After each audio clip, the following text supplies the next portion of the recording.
Hi, guys! Today we'll be recapping a story called The Little Lady Behind the Scenes. Please like the video and subscribe to the channel. It helps us a lot. Enjoy!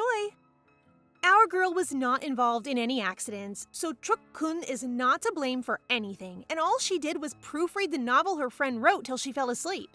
But all of a sudden, she woke up in the body of a cute little pie with pink hair, Lillian Blanchett. The body she transmigrated into had been bedridden for months, so she used that chance to ask questions and gather information, while pretending to have lost her memory, confirming that she is within a reverse harem romance fantasy novel. And no, Lillian is not the female lead. Instead, it is her very gorgeous older sister, Julianne Blanchett, popularly known as Leah, who has the same pink hair as her and graduated first from the elite Dilere Academy. Pretty and intelligent. In this novel, Leah has 4 male friends who have all been in love with her for 5 years, way back to their days at Dilere Academy. The male lead is Robin Cleone, and while he was kind to Leah, he is truly a scumbag since as soon as they married, he began to dislike and ignore her, not to mention that he is seeing other women. Lily is adamant about not allowing their marriage to take place, so when Robin pays a visit today, she stays by her sister's side, appearing bored while she listens to this trash asking Leah for a favor. Robin states that his father would not make him the heir until he was engaged, so he asks Leah to be his fiancée temporarily. What? Not even a life or death issue? Boy, deal with it on your own! He even says that Leah only needs to remain at his house, which makes Lily uneasy because this is exactly what happens in the novel. After Lily mulls over her sister Leah's decision to choose Robin in the book, she comes to the realization that Leah's fixation on first must be the reason. Leah is the first in her class, and Robin is the first to propose. But now that our baby girl is here, that will never happen. So Lily begins to cry and is afraid that they will no longer be living together after she is engaged, causing Leah to panic and hold her little sister. Aww, Leah's a sweet sister. Following that, Leah turns down Robin's request, and before Robin has a chance to convince her, Lily starts acting as if her head hurts, prompting Leah to rush to see a doctor. Our sweet pie's plan today is a success, and she intends to block Robin every time he tries. Now that they're alone, Lily can't help but be captivated by her sister's beauty and her green eyes, unlike hers, which are gray. The story didn't go into detail about Lillian, so she doesn't know much about herself. Now that she thinks about it, Julianne has lost her actual sister, and she is simply an imposter, leading her to apologize to Leah. For fear that everyone will believe she has gone mad, Lily cannot confess that she isn't the real Lillian, so all she can do is smile bittersweetly and promise to be a good sister to Julianne. Then the siblings decide to play hide and seek, and while Lily is hiding, a handsome man spots her. Lily recognizes him as one of the 4 male leads, and this guy was one of the smartest students at the academy, but of course, second only to her sister, Julianne. He fell in love with Julianne at first sight and stayed by her side until Robin took her. His name is Michael Evans. He looks cunning yet charming. Lily pouts and says she's not allowed to talk to strangers, but not until Michael presents her with a package of muffins. They're now in the sitting room, and our girl is joyfully eating the muffins, but she has a problem. Julianne is strict about her sweets intake. Michael tries to take Lily's side by encouraging Julianne to let her sister eat, which is a plus for her, but not until this guy smiles and offers Julianne her favorite chocolate muffin. Lily snatches it because despite being only 8 years old, she possesses the mind of a 20-year-old, and she will not allow this guy to use a muffin to win over her sister.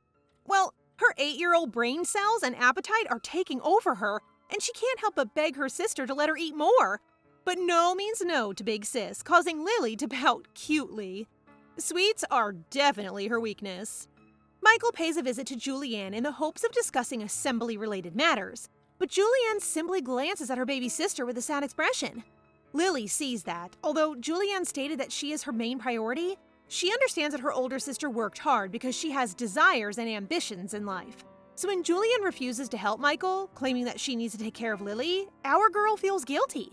She understands this is Michael's method of flirting, but Lily doesn't want Julianne to give up everything for her. So since Julianne will stay by her side, Lily pushes her to help Mr. Michael, which Julianne appreciates. Julianne is now able to work, and if Michael continues to visit, she will receive more sweets. However, Lily will not allow this man to grow too close to her sister. A few days later, while Lily is stumbling around the cupboard in search of desserts, someone suddenly calls her name, saying he has cookies. Her expression changes to one of complete horror as she looks behind and sees a hand floating with a bag of cookies. Lily screams for her sister, but this, ghost seems friendly, saying he can't show himself because Leah has added a heavy barrier, but he really wants to offer her cookies so they can be friends. Lily calms down, and seeing that he is using magic, she realizes he is one of the male leads who has the strangest personality. And while his character does not match Julianne's, the two do get along well in the novel. He is Alan Lowell. She takes the cookies and runs away, giving him 0 points because she believes he is not a good fit for her sister. He may not be the one, but our girl won't say no to those sweets. That day, 2 male leads visit the Blanchett mansion, one of which is Alan, which amazes Lily given that he is her favorite character in the novel. But not anymore, since lunatics are only entertaining to read about, not in real life. I like them crazy too, but if it's for my sister, it's a big no-no. While Alan seems totally smitten with our cute little pea, Lily remains traumatized by the horror of his floating hand magic. This makes her wonder whether she too has magical abilities. Something the novel skipped over, though she is aware of her sister's exceptional magical talent. Alan actually came to apologize to Julianne, which immediately upsets her, and this is the first time Lily sees Julianne in such a face. Julianne apparently asked for his assistance while Lily was unconscious, but he vanished without warning. Lily is surprised to learn this, and she wonders if Lillian would have retained control of her body if Alan had attended to her at the time. Julianne, with her cold demeanor, questions why he disappeared, prompting this man to explain that he was stationed at the border when they ran out of healers and was too busy to write her a letter. Lily believes it wouldn't be that difficult to write at least one letter, leading her to eliminate Alan from her list of Julianne's potential boyfriends. She then turns to the other male lead, Cedric, who is very dazzling in his blonde hair, but she fails to recall anything about him. After that, Alan offers to pay frequent visits to give Lily checkups as an act of apology, but in truth, he's only trying to get an excuse to see Julianne. Now Lily is patiently waiting for Cedric to come up with a reason to visit Julianne, but he's acting so shy and comes clean, saying he only wants to see how Julianne is doing. This explains why Lily can't remember Cedric, since, unlike the other 4 male characters, he has a reserved personality and doesn't have much of a presence. But this guy is the Empire's top knight and commander of the Imperial Guard. Strong and timid? My vote might go to you. Her thoughts are interrupted when Julianne accepts Alan's checkups for Lily as an apology. However, she doesn't say anything to Cedric, so Lily steps in, calling him by his name, which surprises Julianne. Lily then smiles as she requests that he visit again. Our girl has chosen her candidate. And just like that, our 3 male leads, the reserved Cedric, who swings by for no apparent reason, the sharp Michael for work, and our bubbly boy Alan for Lily's checkups, begin visiting their residence. Lily isn't having any fun since she's had enough of Mr. Allen's checkups, so she escapes and spots Cedric knitting in the corner. A commander with a knitting hobby? Plus points! However, when Lily asks if he isn't busy, he takes it the wrong way and assumes she doesn't want him around, which our girl swiftly denies, claiming that she actually likes him, making this guy smile and tell her he likes her as well. She then plops on the sofa next to Cedric, watching Julianne and Michael working, and she is relieved that the guy is truly acting professional. That's a plus point! On the other hand, Alan keeps lingering around, insistent on having Lily complete a checkup. But our girl is being grumpy and uninterested. Alan takes a different tactic, bribing her with a full cake without telling her sister, prompting Lily to immediately agree to the checkup. He knows her weakness. Cutie. After Lily consents to Alan's healing magic, she begins feeling a buzz and her body begins shaking. Is this normal? Her dislike of checkups makes perfect sense now. Following the checkup, the trio sits in silence, with Cedric occupied with knitting and Alan gently braiding Lily's hair. Oh, they look so peaceful. Actually, everyone is really likable. I love them. After Michael and Julianne finish up, Lily doesn't waste any time rushing over to give her older sister a bear hug. Look at their matchy outfits! Lily brings up Cedric's knitting to Leah, which surprises Leah and leads Cedric to blush. Although poor Alan would also like to hear compliments, I'm afraid he needs more points to win over the baby sister. Lily then spots Michael on the side with his calculating smile, which makes her tremble and realizes she needs to be cautious with the clever guy. The next morning, pretty big sis wakes Lily up and is very serious about arranging her hair for the day, which Lily doesn't mind as long as it makes her sister happy and she appreciates how caring she is. Their bond is lovely. Where are their parents, by the way? That afternoon, Michael pays them a visit and asks Lily if he can join them for lunch, something she obviously dislikes, but he knows food is her weakness, so she unwillingly agrees. While walking, Michael realizes that Lily doesn't like him and observes that Cedric is the only one she addresses by name. Well, he is her bias, so yeah. He then asks whether the desserts he gives aren't to her taste, which Lily denies, leaving him even more confused about what he did wrong. So he asks our girl not to hate him so much. Still not sure about you, mister. You look so mysterious. After lunch, Michael leaves to get Lily some dessert when their butler informs Julianne that they have a guest, so the siblings walk outside to see who it is. It turns out to be Cedric, who lovingly says Julianne's name. Mister is so fine here. I'm changing my name to Julianne. Anyway, Cedric isn't alone today. He's brought his nephew, Joshua Winston, to play with Lily. But this little man certainly dislikes our girl, given that the first thing he says about her is that she's ugly. Lily clings to Leah and states that she doesn't like Joshua and Cedric since they brought the kid, which gives our soft guy the chills. Lily understands Joshua is only acting his age, but she can't forgive him for calling Lily-Ann's face ugly while Cedric is sweating and begging his little nephew to calm down. I admire how soft he remains, despite the fact that he is obviously losing points right now. He then apologizes to Julianne, explaining that the Winstons asked him to look after Joshua, which she is okay with, but concerned about Lily. Baby sister smiles and says it's fine with her too, but points at Joshua and calls him ugly before running inside to enjoy Mr. Michael's treats. Michael uses the chance to get closer to Lily by asking if they can go inside hand in hand, but Lily still gives him a direct no. Even after everything, the poor guy can't get past Lily's defense. However, things aren't looking good for our little girl's sweet tooth, as Julianne says that she can only have 2 tarts today. Leah then offers Joshua 1 tart, which upsets Lily because it was intended to be Michael's gift to her. The cunning kid sees this and happily takes the dessert, but Lily can see through his seemingly innocent smile and sees a smug expression of victory. Leah notices Lily getting angry at Joshua and reminds her that sharing is good, but Lily throws a tantrum because Joshua is just teasing her. This causes Leah to sigh and call her by her first name instead of her usual nickname Lily, which breaks her little heart and leads her to sniffle. Lily has no choice but to use Michael, so she sweetly asks him whether he got all of the tarts for her before calling him by his name, which surprises everyone. Michael looks very proud and recognizes what Lily is up to, so he confirms that he bought everything for her, which is the response Lily is looking for. He now has 10 points from our girl.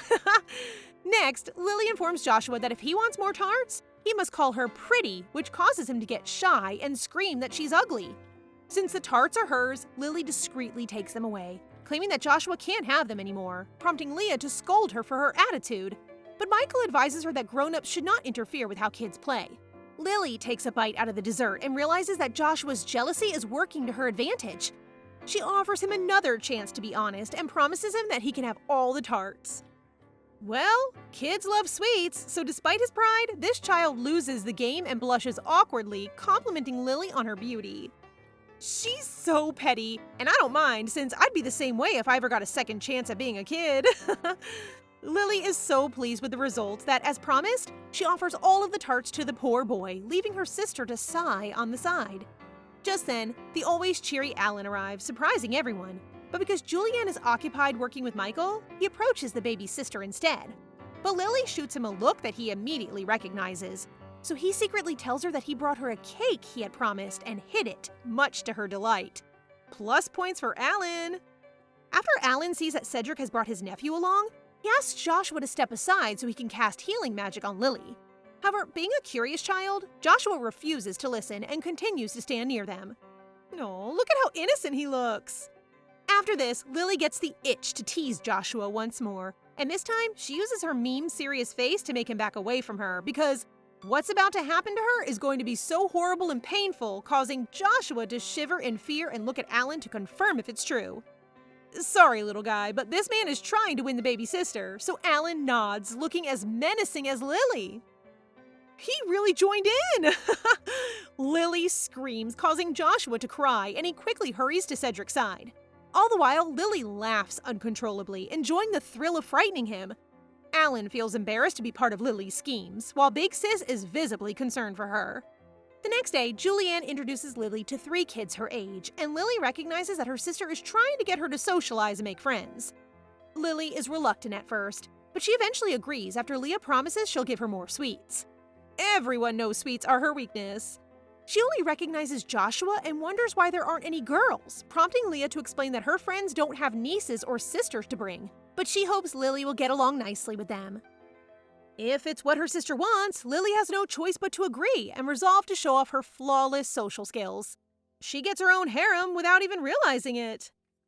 Lily joyfully introduces herself to the kids, prompting them to introduce themselves as well. The cute, reserved black-haired kid is Aiden Evans, Michael's nephew, while the lively blue-haired one is Luca Lowell, Alan's younger brother. Wow, Luca looks exactly like Alan! With everything taken care of, Leah leaves Lily to play, which causes Lily to freak out because she has to keep an eye on the male lead's flirtatious moves. Worse yet, Cedric sneaks up behind her and asks to play with her instead. She looks so done with her bias, as he needs to be with Julianne and make an effort to win her heart. But this mushpot insists he doesn't want to disturb Julianne. His intentions are so pure and I love it. He then gives her an adorable grin and says he enjoys playing with her, which Julianne hears and expresses her gratitude with a smile. Big Sister is really lovely, and they look great together. Lily can't do anything, so it's time for her to focus on her new hobby, which is to mess with the kids. And who is her main target, you may ask? Poor Joshua, who is now whining because Lily teased him again. Lily is now being talked to by her big sister, who hopes she will get along with her new friends and not create any trouble. So Lily swears to do her best before her sister leaves her in the garden. Lily then turns to Josh and smiles, resolving to be kinder to him, but this only makes Josh miserable because he is months older than Lily and expects her to address him with respect. Whoopsie, wrong move, little guy. This irritates our girl, so when she discovers that they'll be the same age in only 2 months, she teases him and calls him a 2-month oppa while chuckling, which causes Luca to laugh as well, while Aiden whispers that Josh is about to tear up. Josh loses it and starts crying so loudly that Leah rushes over, prompting Lily to join in the tantrum. But it is unsuccessful as Leah declares she will no longer give her desserts. After that, Lily vanishes, leaving just a brief letter advising them not to look for her. She may have 20-year-old memories, but I enjoy how they turn her into a real child with the maturity of an 8-year-old. Not to mention her sweet taste. Lillian's father, Count Blanchett, had a profound enthusiasm for knowledge despite his knightly standing, as evidenced by his massive library, which serves as an ideal hiding place for Lily, who is still upset and not caring about appearing childish. Despite her guilt, she decides to stay there till dinner time until Aiden appears, shocking both of them. She learns that everyone is looking for her. He's ready to tell everyone where she is, but she grabs his shirt and whispers for him to stay quiet. She then stares at Aiden, telling him not to tell anyone or she'll take all of his dessert, so he quickly agrees, but blushes that he's the one who found her first. Lily then notices the book he's carrying, and it amazes her that he's reading political text at his age. She assumes he wants to be alone to read comfortably, but he grasps and squeezes her hand, begging her to stay, leading her to believe that this cutie patootie likes her. Well, it isn't impossible given how super cute she is, just like her sister. To brighten her mood, Aiden offers to sneak her some dessert that makes her eyes sparkle. Aiden then tells her that if he tells his Uncle Michael, he'll probably give him some, and she looks at him like he is an angel from heaven. However, she stops him, assuming that Michael will know he is bringing it for her and will tell Julianne everything. So she devises another plan and tells him to get the dessert from the pantry, and before he leaves, she kisses his cheeks in appreciation, leaving this kid blushing and speechless as he rushes out of the room. She then feels sleepy after eating and leans on Aiden, but she eventually falls asleep on his lap, leaving him wondering what to do. She can sense that the kid likes her, but nope, baby boy. Maybe when they're older, she'll give him a chance. She awakens to Julianne's voice crying out her name, so when she opens her eyes, Julianne cries and gently hugs her, showing concern for her, and wonders whether she hid because she told her she couldn't have dessert. Lily realizes her mistake, apologizes for hiding, and begs her not to cry. She wonders if it's right to accept Julianne's love when she isn't really Lily-Anne.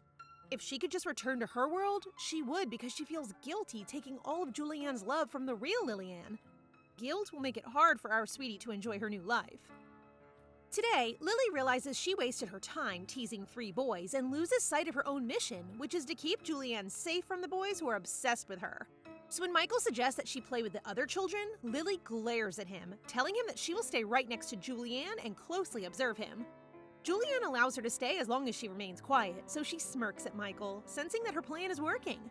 She then decides to sketch herself and Julianne, and because she is unsure about Cedric, she chooses to draw yarn and needles for the time being, along with her favorite desserts. She proudly shows her artwork to her sister Julianne, who appreciates it and notices the yarn, leading her to believe that Lily likes Cedric. Meanwhile, Michael notices that she doesn't include their parents in her drawing, which shifts the subject, prompting Julianne to tell him that she sent them a letter notifying that Lily had awakened, but she hasn't received a response yet. Michael then offers to send someone to their parents if she worries about them, before turning to Lily and asking if she misses her parents. A question Lily knows this guy will use to gain points. However, she doesn't back down easily, and she responds with a warm smile, expressing her longing for her parents, while also stating that Leah and Cedric keep her company. So she's not sad. Lily begins to recount to Julianne how Cedric takes her a ride on his shoulders, plays hide-and-seek, and saves Josh and Luca's ball from the branches. Julianne becomes impressed after hearing how sweet Cedric is, prompting Michael to urge Lily to play with him that day, making Lily delighted and giving him a pleasant smile. However, it's actually a trap. Lily wanted him to suffer before he could make a move to Julianne. The next day, Alan and Lucas stop by to see them, and Lily is ecstatic about the dessert that Alan brings for her. When Alan notices Michael's absence, he learns that he is too exhausted to pay a visit after playing with Lily yesterday. So little, but so evil. While they're all still chatting, the butler informs Julianne that Lord Cleone has arrived to see her, which surprises Lily. Never thought I'd hear that trash's name again. Lily hands Lucas all the pudding and then jumps up to cling to Leah, her voice brimming with resolve to accompany her. Leah has herself a little koala cutie. Lily must ensure that Robaine does not steal Leah's heart, but her big sister refuses to let her join her, causing Lily to panic. So Alan steps in and claims that he too wants to go see Robaine, while Alan insists he'll merely say hello. Leah argues someone needs to monitor the kids.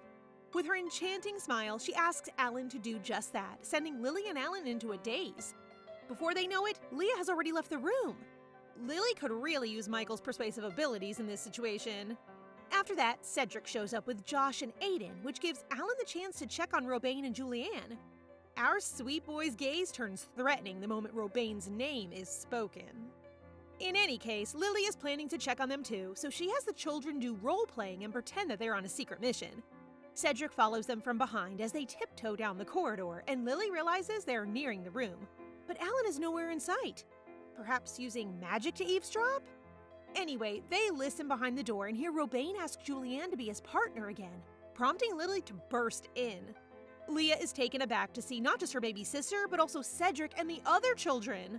While Lily rushes to Leah's side, Robaine flinches at the sound of Cedric calling his name and begins sweating when our soft guy reveals his frightening side. A man who can do both? Plus points for my boy Cedric. Robaine then gets to his feet, tells Leah he'll simply write her a letter, and then he rushes out the door. As he should. After the trash leaves, Leah turns to Cedric and expresses her dismay that he took the children with him. So Lily butts in, admitting that it was all her idea. With a tearful expression, she admits that she is terrified Robaine would take her away, causing Leah to calm down and hold her baby sister, swearing not to abandon her at all. Cedric suddenly realizes that Robaine was asking Leah to be his partner for the second prince's birthday party. So even though he's red as a tomato, Cedric seizes the chance to ask Leah to be his partner instead. The confidence! Now that's how you properly ask someone out. After seeing Cedric chase the trash away, Lily decides to lend him a hand and wishes Leah would choose Cedric. But Leah is on the fence because Robaine asked first, which makes Lily frustrated, and she immediately declares that she dislikes the guy. After Lily glares at Cedric, desperate that he do something, Cedric suggests that they bring the children to the banquet since they are allowed, an idea that wins Julianne over. Yay! Oh, I almost forgot about Alan. This guy was actually teleported into a different room. He was unaware that Leah had cast a spell on their house that would direct him to the basement if he used teleportation spells. It would be awesome to see Leah use her powers.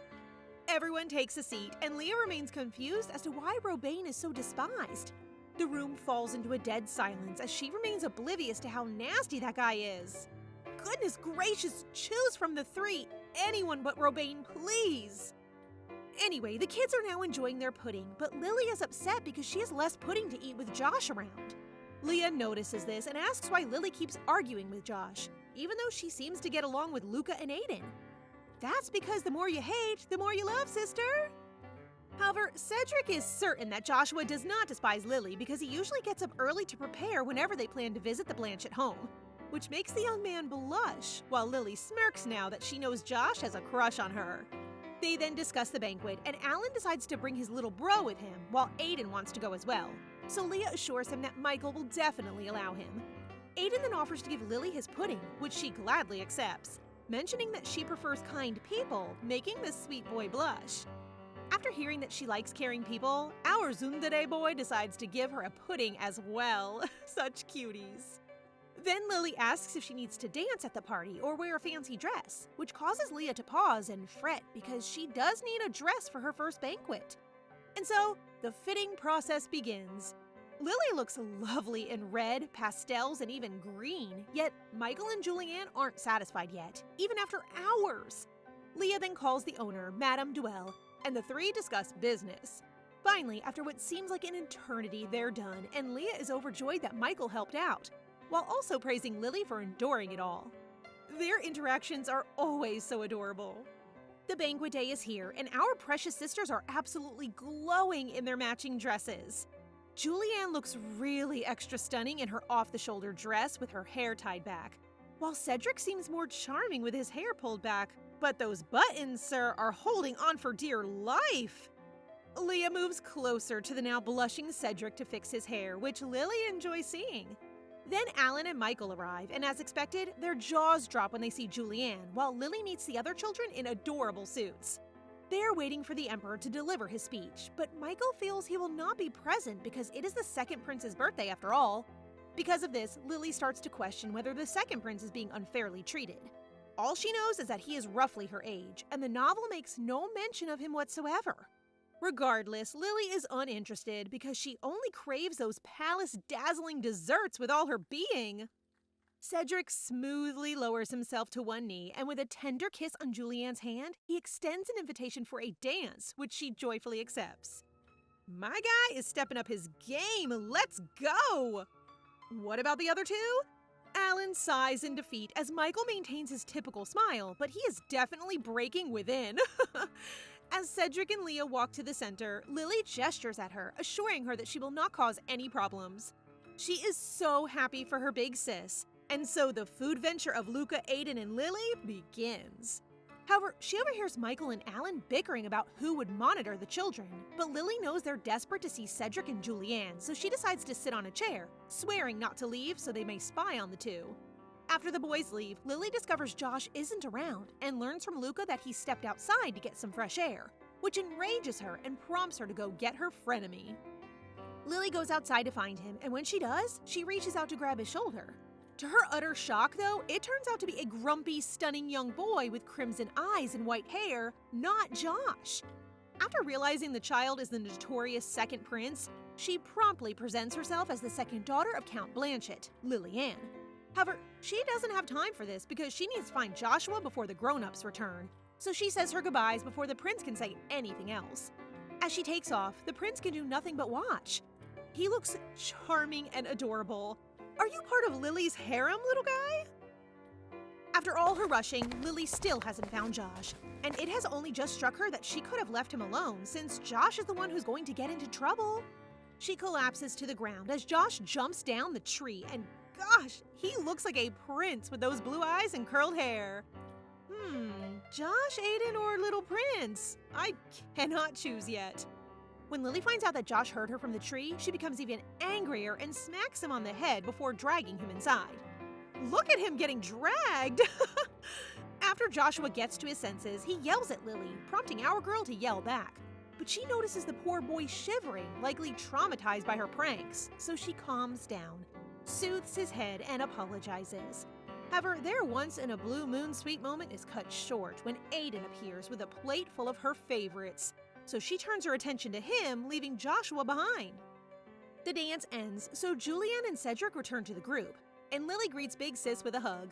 At the same time, Cedric's new tie has Alan staring, while Lily figures out that his poor buttons must have popped off when they were dancing, so they covered it up with a tie. Cedric blushes and looks away as he states that his suit is outdated, while Julian likewise blushes and explains that they had fixed it. Their flushed cheeks and the whole lovey-dovey vibe make the two unlucky guys feel defeated, as there are clearly developing feelings between the two. I don't know what to say other than thank you, muscular chest, for helping our shy guy Cedric. After a few days, Lily is now hanging out with Aiden in the library again because she wants Julianne and Cedric to have some time alone now that Michael and Alan aren't around. She knows the male lead's goal is to marry her sister, so she wonders if Aiden wants to marry her, making the innocent boy blush so hard. Lily then informs him about her ideal man. Well-off, strong, intelligent, and able to provide for her sweet tooth every day, before she collapses into the floor for an hour of sleep. Girl is preparing her husband! Can't wait for them to become teens. An hour later, she joyfully returns to her big sis, but she freezes when Leah questions whether there was anything she did wrong in the Imperial Palace, as she now had a letter from the second prince. Lily reads the letter, and it appears that the second prince simply wants to apologize for his rude behavior the last time, and as an apology, he invites her to his palace. However, Lily is taken aback when she sees the prince's name in the letter as Carlisle Evans, which shares the same last name as Aiden, implying that Aiden is royalty. Aiden explains that he is unfortunately far down the succession line because his father is just third in the line after the second prince. Lily is still in disbelief that she's been playing pranks on a royalty and now believes Michael's claim that he's a Grand Duke. Regardless, Leah gives Lily the option to decline the invitation, which makes Lily ponder how difficult it would be to go because she knows the prince is charmed by her beauty. However, her logic goes out the window when she thinks of the Imperial Palace's luscious desserts, and she ends up going just for the desserts. Suddenly, she sees Aiden grinning, the same expression that Michael wears when he's annoyed. Indeed, their blood is identical.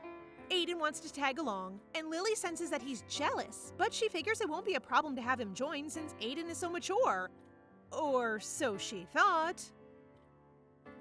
Because when she arrives at the palace, the tension between the two cousins is palpable. Carlisle diverts his focus to Lily, but every time he attempts to talk, Aiden cuts him off, which irritates the second prince. Lily scolds Aiden while bluntly informing the prince that she just wants to eat the palace desserts, prompting Carlisle to declare that she is free to visit as much as she likes. Of course, our girl does not want that, so she requests that he send them to the Blanchett house, which the prince blushingly refuses because he will not be able to see her. Such a smooth talker for a 10-year-old, making Lily suspect he's 30. Lily is fed up with these kids having crushes on her and now blames Cedric for bringing Joshua to their house, as she now has her own reverse harem. I like that she's aware of this. She proceeds to tell the prince straight out that she is 8 years old and her heart only belongs to sweets. Plus, she already has a lot on her plate after the banquet because many admirers continue to send Julianne proposal letters, which she hides away every morning. After the prince's crafty suggestion that they become friends, Lily is about to respond negatively, but her dislike vanishes when Carlisle offers to send her desserts weekly. And just like that, they're friends. She smiles and hopes the three of them will get along, but the two are only exchanging death glares as she eats her sweets. Forget the boys, this girl would marry her dessert if she could. Lily is now living the dream because Carlisle, as promised, sends her desserts every weekend, and Leah, unable to turn down the second prince's generosity, invites the kids to eat with Lily. Today, a toothache appears to be causing our girl pain while she eats. She discusses this with the three boys and ensures that they keep their lips shut, warning them that if Leah finds out, she will never serve them dessert again. While they are at their regular checkups, Lily surprises Alan by calling him by name, which amazes the man, and he becomes quite excited about it. While looking serious, Lily whispers that she has a toothache and asks Alan for help. Alan, being a kind man, uses his healing magic and tells her that she should only call him by his name when she really wants to, because he still wants to be there for her no matter what. Her toothache has quickly subsided, prompting her to wrap Alan in a warm embrace as a gesture of gratitude, much to his delight. This makes me love Alan more. I like how bubbly and kind he is. After the checkup, they head to where Leah and Michael are, and Lily discovers that it is time for her and the boys to undergo a mana test. However, she begins to panic when she discovers that she'll be unable to attend the academy if she lacks mana. But Big Sis reassures her that if she fails the test, she can just take private lessons. After that, Leah presents her with a letter from their parents, but Lily is unsure how to react because she feels she has no right to claim them as her own. She could only wish for the real Lillian to appear in her dreams and assure her that she's free to use her body as she wants. She's having an identity crisis in her transmigrated life, huh? It's as if she stole someone's place. Poor girl. Most of their parents' letters is addressed to Julianne, and this makes Lily think that the actual Lillian doesn't have that strong relationship with her parents, and she wonders if it would be better to leave things as they are.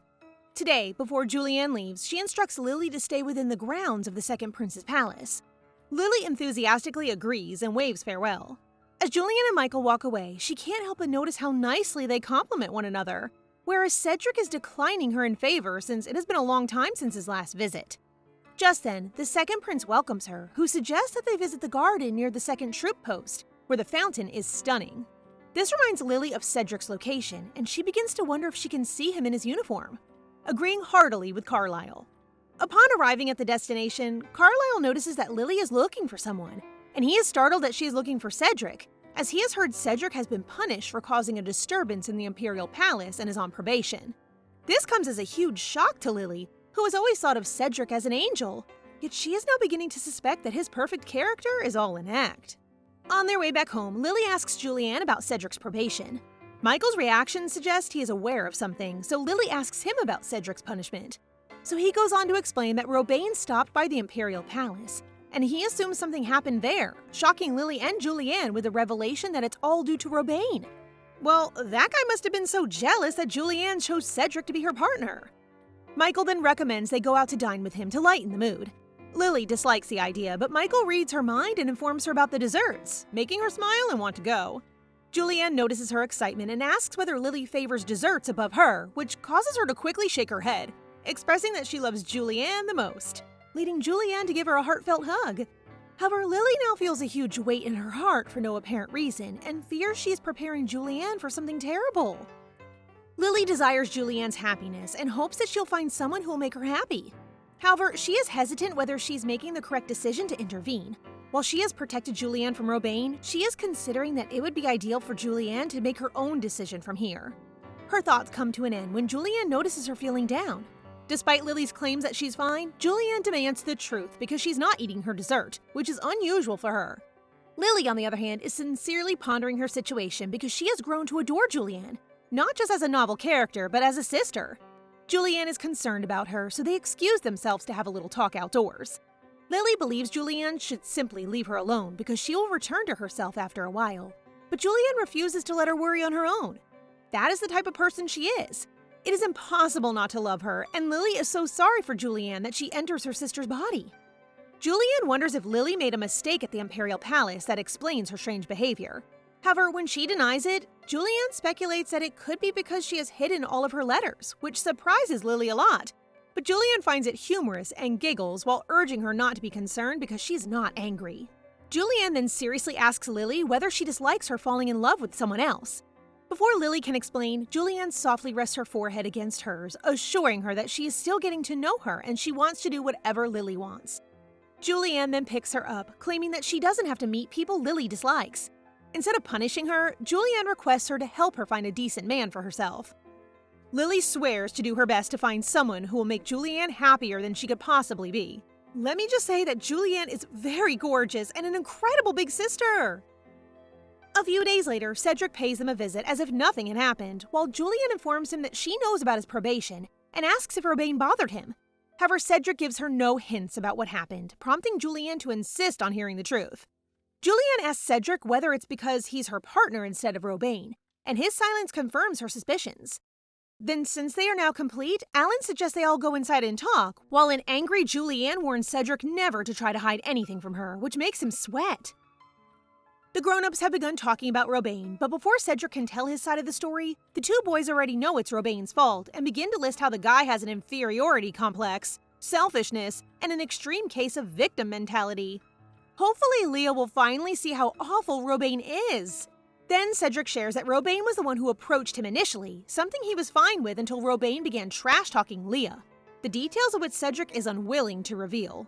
Lily, who has been observing them, guesses that Robain must have told some dirty jokes or some bad rumors about Leah. How could this man become the main lead again? Cedric goes on to explain that he only scared Robane by drawing his sword and saying a few words, but Alan can already imagine Cedric pointing his blade at Robane's throat.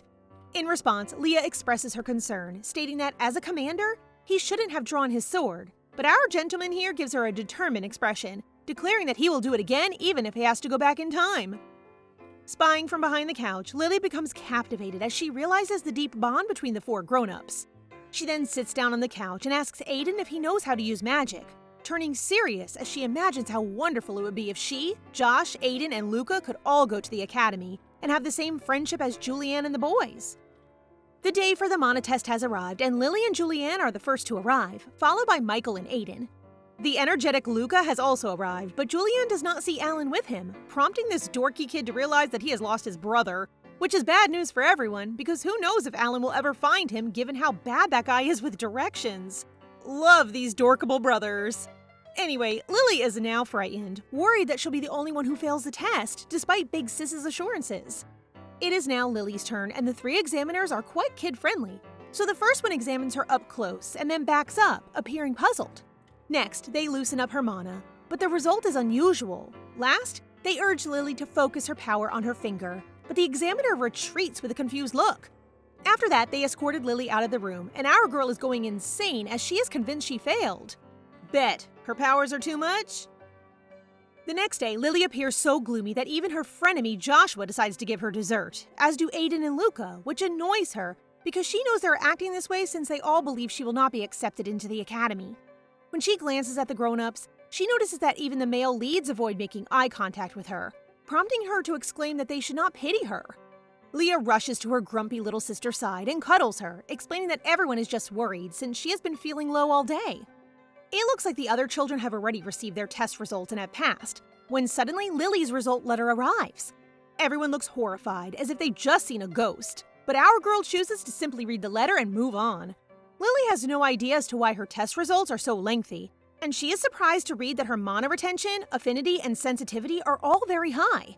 Everything seems great on paper, but her spirits plummet when she sees that she's pending, not failed nor passed. Alan suspects that his mana got mixed with Lily's during their checkups, but Leah expresses with a serious look that she believes Alan's mana was not the only one that was fused. Lily feels anxious because, given Leah's intelligence, she believes that a few signs here and there will lead her to the conclusion that she is not her actual sister. Alan goes on to say that the magicians who visited Lily when she was unwell may have had their mana mingled with Lily's, but the only way to verify this is to do more tests. Leah then notices Lily's anxious face and asks if she's okay, but our girl is unable to respond because, to be honest, she is afraid that when the time comes and Leah discovers who she truly is, she'll no longer look at her with affection. After a few days, they go to the Imperial Palace for her testing, and she wobbles as she is so sick from being tested by so many great magicians. After that, the second prince comes dashing, delighted to see her. Big Sister then properly greets the prince, and he does the same, while Lily inquires as to how he found her. However, she gets furious when she discovers that Carlisle snoops around and learns about her mana test. He tries to explain that he discovered about it accidentally, which makes Lily conclude that he must have been gathering information to survive in the palace. So she now doesn't mind that he finds out about her mana test. Leah smiles at the two adorable little ones and decides to give them time while she attends a meeting with Michael to discuss things. Carlisle brings Lily to the Imperial Palace Library, which she finds fascinating and can't help but think about Aiden, who will undoubtedly like the place. Speaking of that kiddo, Aiden is actually at the library and appears to be overjoyed to see Lily, but his reaction becomes icy upon seeing the prince accompany her. Lily quickly holds both of the boys' hands and cheerfully says that they should all read books. While they settle on the couch, Carlisle catches Aiden reading about monarch theory, to which Aiden, being cheeky, responds that he should build his common sense since they are in the Imperial Palace, which is the same as stating Carlisle lacks common sense. Lily butts in, asking Aiden to be nice, and this kid gives her an innocent yet clever smile that is identical to Michael's.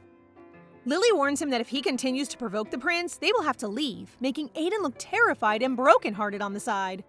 Lily feels bad for Aiden, so she whispers a promise that they will play just the two of them next time, which lifts Aiden's spirits. They are currently making their way to a spot where Julianne will come and fetch her. As they follow Carlisle, Lily can't help but wonder why his family is treating him so badly. Yeah, why? The three sit on a stairwell, and Lily can't help but notice Carlisle looks like a rabbit and Aiden like a dog, which she finds adorable. Carlisle then shyly confesses that he feels so refreshed when she is around, which she observes because the first time they met, he was so wary of everything. So she plans on seeing him frequently, considering Julianne will be visiting the palace for work anyway. However, she cannot say anything right now because she can sense Aiden's irritation behind that cute smile. What a cute love triangle! She chooses to change the topic and asks Carlisle if he can join the academy, to which he responds that he cannot, but will if Lily wishes.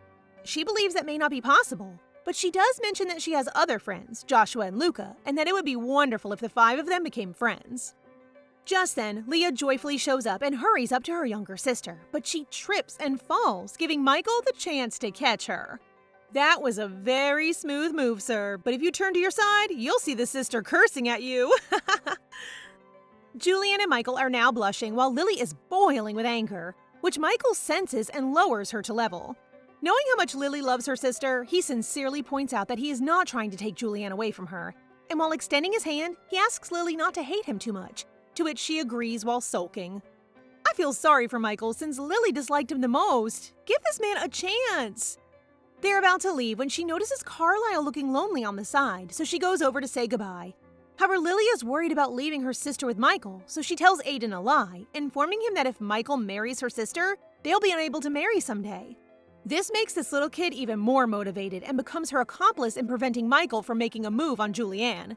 Lily then surprises the prince by patting his head, thanking him for playing with her, and promising to return next time so they can continue exploring the palace. Because of this, Carlisle becomes overly excited and squeezes our girl's arm while smiling warmly at her, which causes her to pull away. The prince is still a child in her eyes, but she has a feeling that one day he will propose to her. Well, for the time being, she intends to savor her childhood and deal with it when the time is right. I want the prince for our girl. Days later, the gang decides to go on a trip, and Lily notices that Aiden has been staring at her with his adorable eyes, implying that she should commend him, but she can't think of anything to compliment him on. Anyway, when the 2 male leads hover close to Julianne, Lily observes that our beloved Cedric appears to withdraw to tend to the kids, so she chooses to hold his hand to prevent him from falling behind. As Luca leaps on his back, Joshua takes hold of his other hand, and look how precious Cedric appears surrounded by all those little ones. I adore the other male leads, but Cedric has won me over with his love for the kids. This does not look good for Michael, so he takes advantage of Lily's weakness and invites her to a dessert shop, which all of the kids agree on except Aiden, so Lily grabs his hand. This makes Lily realize that Aiden wants her to praise him for his best efforts to get in the way of Michael and Julianne. Lily, sweetie, it's very wrong of you to assume Aiden is merely showing you puppy love. Now Michael has gathered all of the children and they are all heading to a dessert shop, while Julianne advises him not to pamper the kids too much. Lily maintains an irritated expression while holding his hand, but she gives him 5 points for his effort to win her over. Yay! Michael gets points! They have arrived at Lily's Heaven. What else but a place filled with expensive and mouth-watering treats? While Lily proceeds to select the desserts she prefers, Aiden selects the same dish for himself, stating that he likes whatever she likes. He then reminds Lily of her promise to play with just him and wishes they could fulfill it now. But given that they are outside, she gets the sense that the grown-ups will be worried if they disappear. This crafty young man simply smiles at her, implying that he already has a plan in mind and is making Lily uneasy. She can't believe Aiden is just a kid, since kids should be like Joshua and Luca, running around the shop. However, when she realizes these 2 hyperactive boys are racing around, she screams and orders them to stop since the heavenly desserts might fall to the ground. Her priorities, really. The owner laughs and notices that Lily resembles her sister, which is new to Lily, so the owner reveals that Julianne used to come to her shop when she was still in the academy. Aiden then suggests to his Uncle Michael that they stop by the flower shop as well, because he notes that the roses in the Blanchett mansion are already wilting and believes Julianne would love it, to which Michael agrees. On their way to the shop, Luca and Joshua are about to run and race when Michael grabs their little arms and instructs them to hold his hand while walking.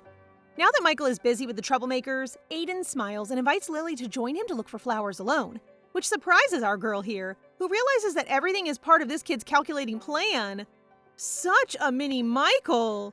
Scary but cute! The 2 are now enjoying the flowers, and seeing Aiden's radiant smile makes Lily want to compliment him, saying that he's as pretty as the flowers. Aiden shockingly knows all the flowers Lily points at, making her think he could be a great flower shop owner. This makes Aiden smile, and he casually mentions that it would be good to have a flower store to run with her. almost making Lily fall for him. He then asks her to choose a flower she likes, but before she can choose one, Joshua walks out of the flower shop and beats him to it, since this guy has already chosen some pink flowers that match Lily's hair color. Lily smiles broadly as she thanks Joshua, who is now blushing and looking truly adorable. Step up your game, little man, as your rivals are smooth talkers. Following that, Michael exits from the shop with a bouquet in his hand, and Lily notes how this man is truly in love with Julianne, evident by his authentic smile and blushing cheeks. Sir, that smile's too much for my little heart. Well, Michael's flowers land up in Lily's room, and Lily can't help but feel sorry for the head-over-heels guy. Julianne visits Lily in her bedroom that night and mentions her birthday, but Lily doesn't need anything until Leah offers her to make her a homemade birthday cake, which delights her. Lily then asks if Leah likes any of the 3 boys, but Leah merely responds that the 3 are her good friends, whom she does not want to lose.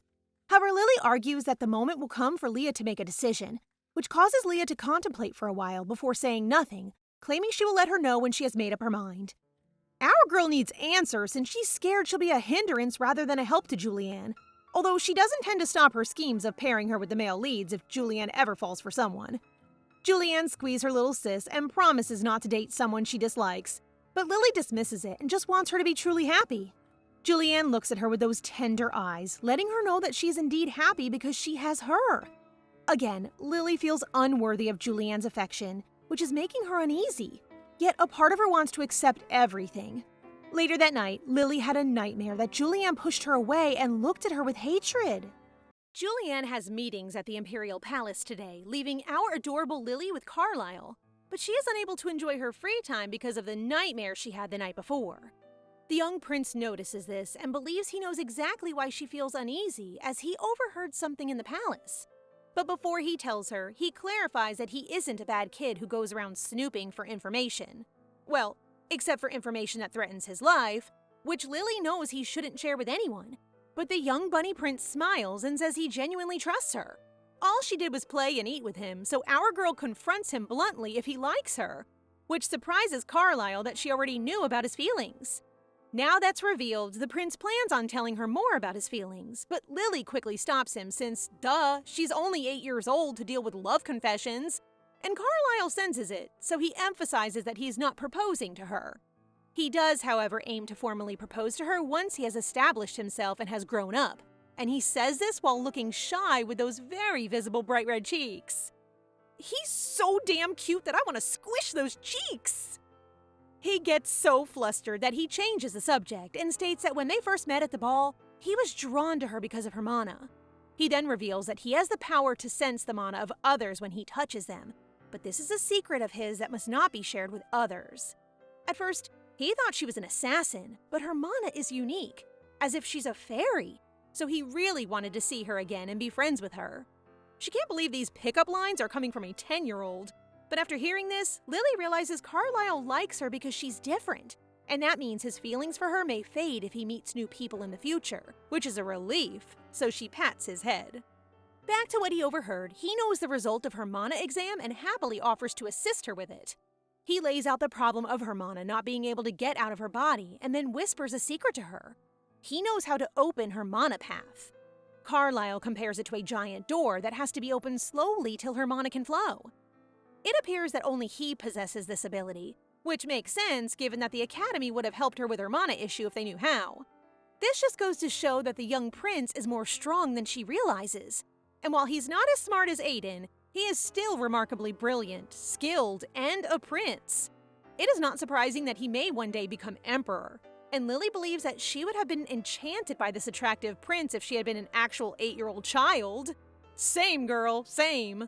But it is better to be safe than sorry, so our girl smiles broadly and asks Carlisle to help her out of the goodness of his heart and not ask for anything in return, which throws him off surprise and causes him to groan that she does not trust him. What she said may have stung, but it is not about Carlisle. It's simply because she does not trust people in general, period. The little bunny quickly understands what she means and offers to create a contract the next time she returns, causing her to believe that he too does not trust people. Well, little girlie, this boy is so smitten with you that you are his only exception, and he says that if she ever betrays him, he'll only blame himself for putting his trust in her. Male lead? Not long after, pretty Leah arrives to pick up Lily, while Carlisle shows his composure as if trying to win over the sister. Cutie. Leah bows before the prince and becomes serious when he mentions Lily's mana, which Lily notices and feels unworthy of her sister's love because she's fake. The little prince informs Leah that they need to discuss the subject in a more safe setting, so he wants to schedule a meeting with her, which Big Sis agrees to. But she apologizes for accepting his assistance and states that she'll be unable to repay him in the future. In short, she will not be able to support him in asking Lily for marriage. While they're playing today, Lily has an unexpected thought. Is there a power struggle in the Empire? Luca figures out that she's worried about the second prince. As they spend more time together, our girl learns that Luca is a talented young man who acts as if he doesn't notice anything, much like a minor male lead who is strong with no friends but a gentleman. Yup, he's just vibing. No politics, no love life. Lily can't stop thinking about how Carlisle used the word assassin, so Luca advises her to ask Aiden about it. But she can't because Aiden and Carlisle aren't on good terms. She's then startled when Aiden appears out of nowhere, so she quickly makes an excuse that they're simply curious about his gift for her birthday party since Luca is giving her a tiara. My baby boy is ready to deny it, but after seeing Lily's scary face, he has no choice but to agree. They are definitely besties. Meanwhile, Aiden smiles cheekily and claims his present is a secret. You're cute, but don't be that obsessive guy, okay, little one? Okay? Today, even after Leah tries to wake her up, Lily refuses to get out of bed because it is the real Lillian's birthday. She can take it if her friends greet her, but not Julianne's because she is the birthday celebrant's family. She has read a bunch of transmigration novels, but none of them have addressed how difficult and awkward it is to be celebrated when you know you are merely using someone else's body. And so our girl quoted that Lillian's birthday without Lillianne has now begun. My heart. It must have been very hard for her to bear all that guilt. Anyway, Cedric and Josh are the first to arrive, with Cedric gifting her many knitted items, and Josh blushing so hard since he is so shy about his gift. For a change, our girl decides not to tease Joshy today, instead assuring him that she'll like it whatever. Well, she wants to show Leah that she now knows how to mingle, and it's perfect because Big Sis now looks so moved. Following that, the rest of the gang arrives. Michael gives her sweets, while Precious Luca, wearing a cute bow tie on his head, winks and claims to be the gift. He promises to grant her 3 wishes, which causes this cunning birthday girl to smirk, while Aiden beams as he hands her a tiny box. Little Aiden timidly tells Lily that he paid for it with his own money as she opens the package, but her expression becomes shocked as she sees the ring. Not just any ring, but a pink diamond ring. Sweetie, I believe you have to wait at least 10 years for that. She gives it back to him, fearful that he may use it against her someday to propose, but Aiden gives her his puppy sparkling look, so she has no choice but to accept. Lily is overjoyed to see Leah's baked cake set out on the table as they prepare to dine, but her joy is instantly dampened by a return of her guilty feelings.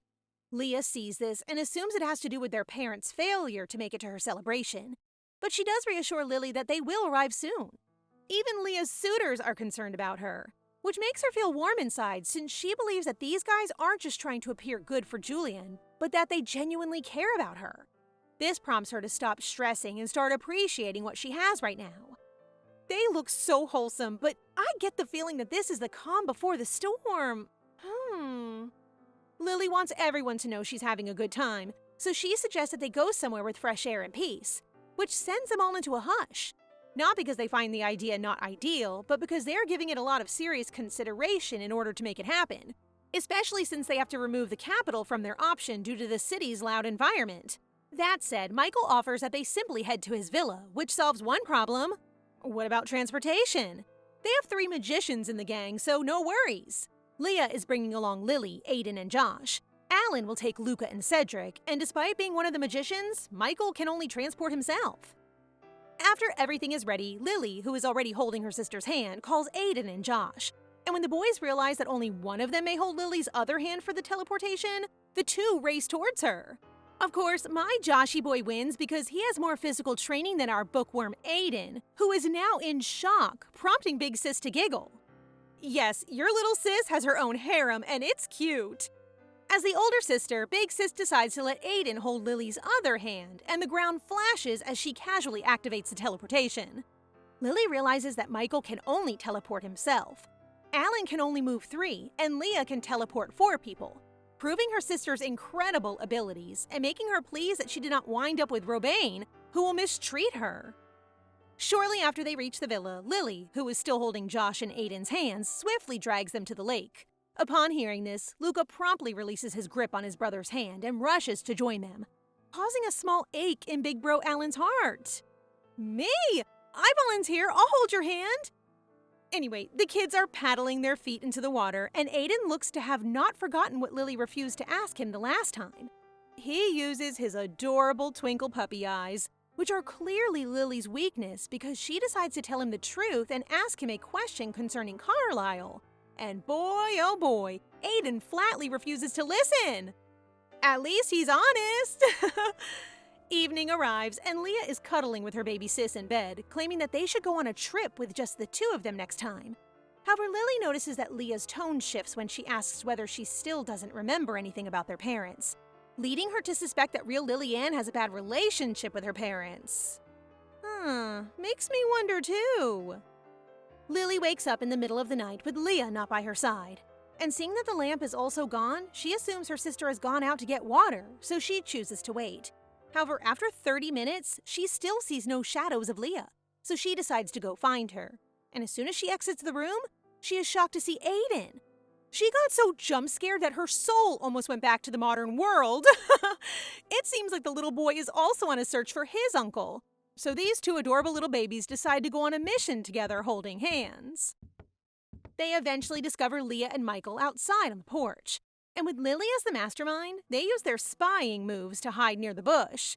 What do you think they're up to on this beautiful evening? Well, Michael is proposing. However, it appears like Leah is refusing because she wants to focus on Lily for the time being, causing Michael to be in pain as he swears that he would wait as long as she wishes. Lily thinks they are not supposed to hear this, but when she turns to her eavesdropping partner, the little boy has no interest and is simply beaming like a literal ball of sunshine as he stares at her. So cute! Suddenly, a loud voice from Alan behind them causes both Leah and Michael to turn around, implying that they have been busted. Alan, my man, I know what you did there. You used the kids to interrupt Michael's confession. Leah frowns at the sight of Lily hiding in the bushes, while Lily anxiously searches for an excuse, worries about Leah's anger, and nervously tries to explain. Aiden steps in to help her out, making sure she doesn't mess up, which truly surprises Lily, while the baby boy gets scolded since there are a lot of wild animals in the place. Speaking of animals, Alan questions why they're there, looking coldly at Michael and mentioning that there are indeed a lot of animals around. Goofy boy knows how to insult too. As Leah explains that she and Michael are only discussing something, Michael stares at Lily, suggesting his discontent with her interfering in his love affairs. What the? Glaring at a child? Really? Minus points for you, mister. When they arrived home, Hines welcomes them with warmth, and Lily quickly thanked the butler for her beautiful birthday dress, a gesture that brought a smile to the old man's face, pleased to see her appreciation. Leah hesitantly calls out to Hines, which Lily quickly senses, so she tells Leah that she wants to go to her room to check her presents, paving the way for the 2 to engage in conversation. As Lily walks, she ponders that if Leah is trying to keep her from overhearing their conversation, it likely revolves around marriage with Michael or their parents. But she doubts it's about their parents, noting that Leah has seemed tense ever since their return. Lily's eyes then widen as she takes in the sight of her room brimming with birthday gifts. But she eagerly opens Joshua's gift first and sees that it's a hairpin. There's also a short message stating that his mother sent it to him, but it reminded him of her. Not a good liar, baby boy. Who would send their son a hairpin? Just say you bought it. As she gets ready to unwrap Carlisle's gift, Hines walks into her room to let her know that her parents have arrived. This news leads her to reflect on how she should behave during their initial encounter, especially considering their awareness of her memory loss. Soon after, the servant shares her happiness about finally helping Lily get ready again after such a long time, even though she knows Lily doesn't remember. Lily later realizes that people assume she's uneasy with them and avoid conversing with her, which makes her realize that everyone, including Hines, is being kind. The servant continues to tell her that she wishes all of her memories would return, but if she was unable to recall them, the servant smiles and tells her not to worry because they remember everything. However, this just makes Lily guilty again and abruptly driven to flee from everyone who knew Lily-Ann Blanchett before she entered her body. Lily learns that before she transmigrated into Lily-Ann's body, she must have been loved by everyone, even Leah, who was in the academy. However, now that she thinks about it, something is off about all of this because Leah barely mentioned her beloved sister in the novel and never paid her a visit. Anyway, she decides to ignore it for the time being as Hines leads her to her parents' office. And before opening the door, the old man offers her that reassuring smile, suggesting that everyone in the mansion is on her side. After that, she opens the door and goes to Leah's side. And as she looks ahead, she notices their parents, who look amazing in their uniforms, but not until they open their mouths. Because when Lily greets them, all she gets is a stern look from their mother, who sees her lost memories as an opportunity to become a new person, while their father is disappointed that her mana path did not open after she recovered from her illness. Leah becomes enraged and confronts her parents, expressing her disbelief at how they're treating their daughter, who almost died while they were away. Lily looks shocked after hearing that, since she finally understands why Lily isn't mentioned in the novel. Lily-Ann Blanchett was already dead before she transferred to her body. This means she no longer has to feel guilty about taking all the love, right? But wait, this also means that the real Lily died all alone without her parents and Julianne by her side. That's just sad. Back to the parents, they disregard Leah's words and continue focusing on how Lily is close to Aiden, Haleon Evans' son. But Leah swiftly stops her father because she knows he will discuss getting Lily engaged. However, their father insists that even if Lily lacks powers, she should be useful in some way, prompting Leah to argue that Lily is not an object. If there are any objects in the room, they are the parents because they're the trash. No, they're worse. The following day, the gang gathers at Alan's estate where the adults discuss what happened and Leah's plan to take Lily away from their parents' home. She looks to be in pain since she has to spend her entire life striving to excel in everything so that her parents will not mistreat Lily, which Lily overhears and picks up that Leah is not obsessed with being first, but rather she did it to protect Lily-Ann. She must have accepted Robain's proposal as well since it would let her escape from thinking of her sister's death. It seems to me that Robain must have taken advantage of her mental instability to pop the question. Anyway, Leah is in a pickle because she doesn't have enough money to move out yet. So Michael uses the chance and proposes that they get engaged as an excuse. This guy really doesn't waste any time. Alan is about to square up at how Michael is using Lily's situation to get engaged with Leah. Leah, on the other hand, understands Michael's offer because she knows it will take her years to gain enough strength to free Lily from her parents' control. And just knowing about how much Lily will suffer for the time being makes her shiver. Suddenly, Lily screams her sister's name, and as she walks towards her, she mentally removes Michael off her list of suitors since obviously he sounds like Robain earlier, taking advantage of the situation. She then throws a tantrum, claiming that she disapproves of the engagement if it is only for her sake, prompting Big Sister to gently clarify that she's merely stating that Michael's idea isn't bad. She adds that if her partner allows her to end the marriage as she sees fit, she may consider it, causing Michael to turn away, which Lily's eagle eye detects and believes is because Michael has no wish to end the marriage ever. Gosh, his intentions are far from pure. Very manipulative of you, sir, so you're out. Alan is willing to break their engagement if she chooses him. However, Cedric believes she should not be forced to choose and advises sending Lily somewhere else so she may be safe in the meantime, which he's happy to do. See the difference? Cedric is the only one who offers an alternative that does not take advantage of Leah. Today, the sisters visit the second prince's palace and discuss Lily's mana, with Carlisle accompanying them to Arcanus. It is a building under a seculatum spell that prevents any secrets from being revealed, or your tongue will be chopped in half. When they enter the magic-filled place, the little bunny prince gives Leah the results of Lily's examination. And from what Leah understands, there is no easy means to open Lily's mana path, prompting him to finally reveal that he possesses the ability to do so. However, this makes Big Sis anxious as to why he's helping out. So he shows her the contract that states he would not ask for anything in exchange, which eases Lily but makes Leah even more concerned. Carlisle smiles and surprises Lily by stating that she is his first friend and the only person to whom he can express himself completely. He must have been so lonely, huh? After their meeting, they head to the hallway, where Leah tells Lily that if she ever gets used to her mana, she should never tell anyone. Lily immediately realizes that Leah does not want their parents to know because she believes they would use her in the same way that they used her. So she nods and receives a pat from Big Sis. Now that they're in the palace, they decide to check on Cedric in the drill hall. But when they look inside, they find blessings. I mean, shirtless men, including our own sweet boy Cedric, who looks so serious practicing with his messy hair. Be still, my 100 BPM heart, be still. Look at these adorable sisters. Leah is blushing heavily, but manages to cover Lily's innocent eyes as she explains to Cedric that Lily wants to see him before hurrying out to wait for him to change, while Cedric stands there red as a tomato down to his shoulders. After a while, Cedric appears in his uniform, and Lily can sense the lovey-dovey atmosphere between the two, which she has no problem with. The ship is sailing smoothly. However, she is astonished when Leah boldly asks Cedric if he may invite them to dinner. But seeing her big sister's serious expression, she feels let down because she's in work mode, not flirt mode. When they arrive at Royston's estate, Joshy Baby is surprised to see the Blanchett sisters and begins staring cutely at Lily. Lily then hears her sister, in a distressed voice, declare that she does not want to go home yet. This prompts her to hold Josh's hand and offer that they'll play and return when it's dinner time, allowing the two adults time to chat. As the two kids stroll down the hallway, Josh wonders if she also visited Aiden and Luca's house. When he discovers that she didn't, he beams with joy.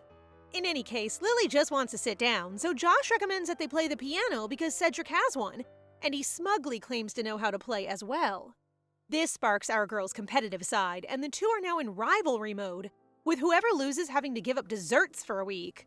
We all know Josh has a crush on Lily, but I appreciate how he doesn't act so forward about it and just likes being playful with her.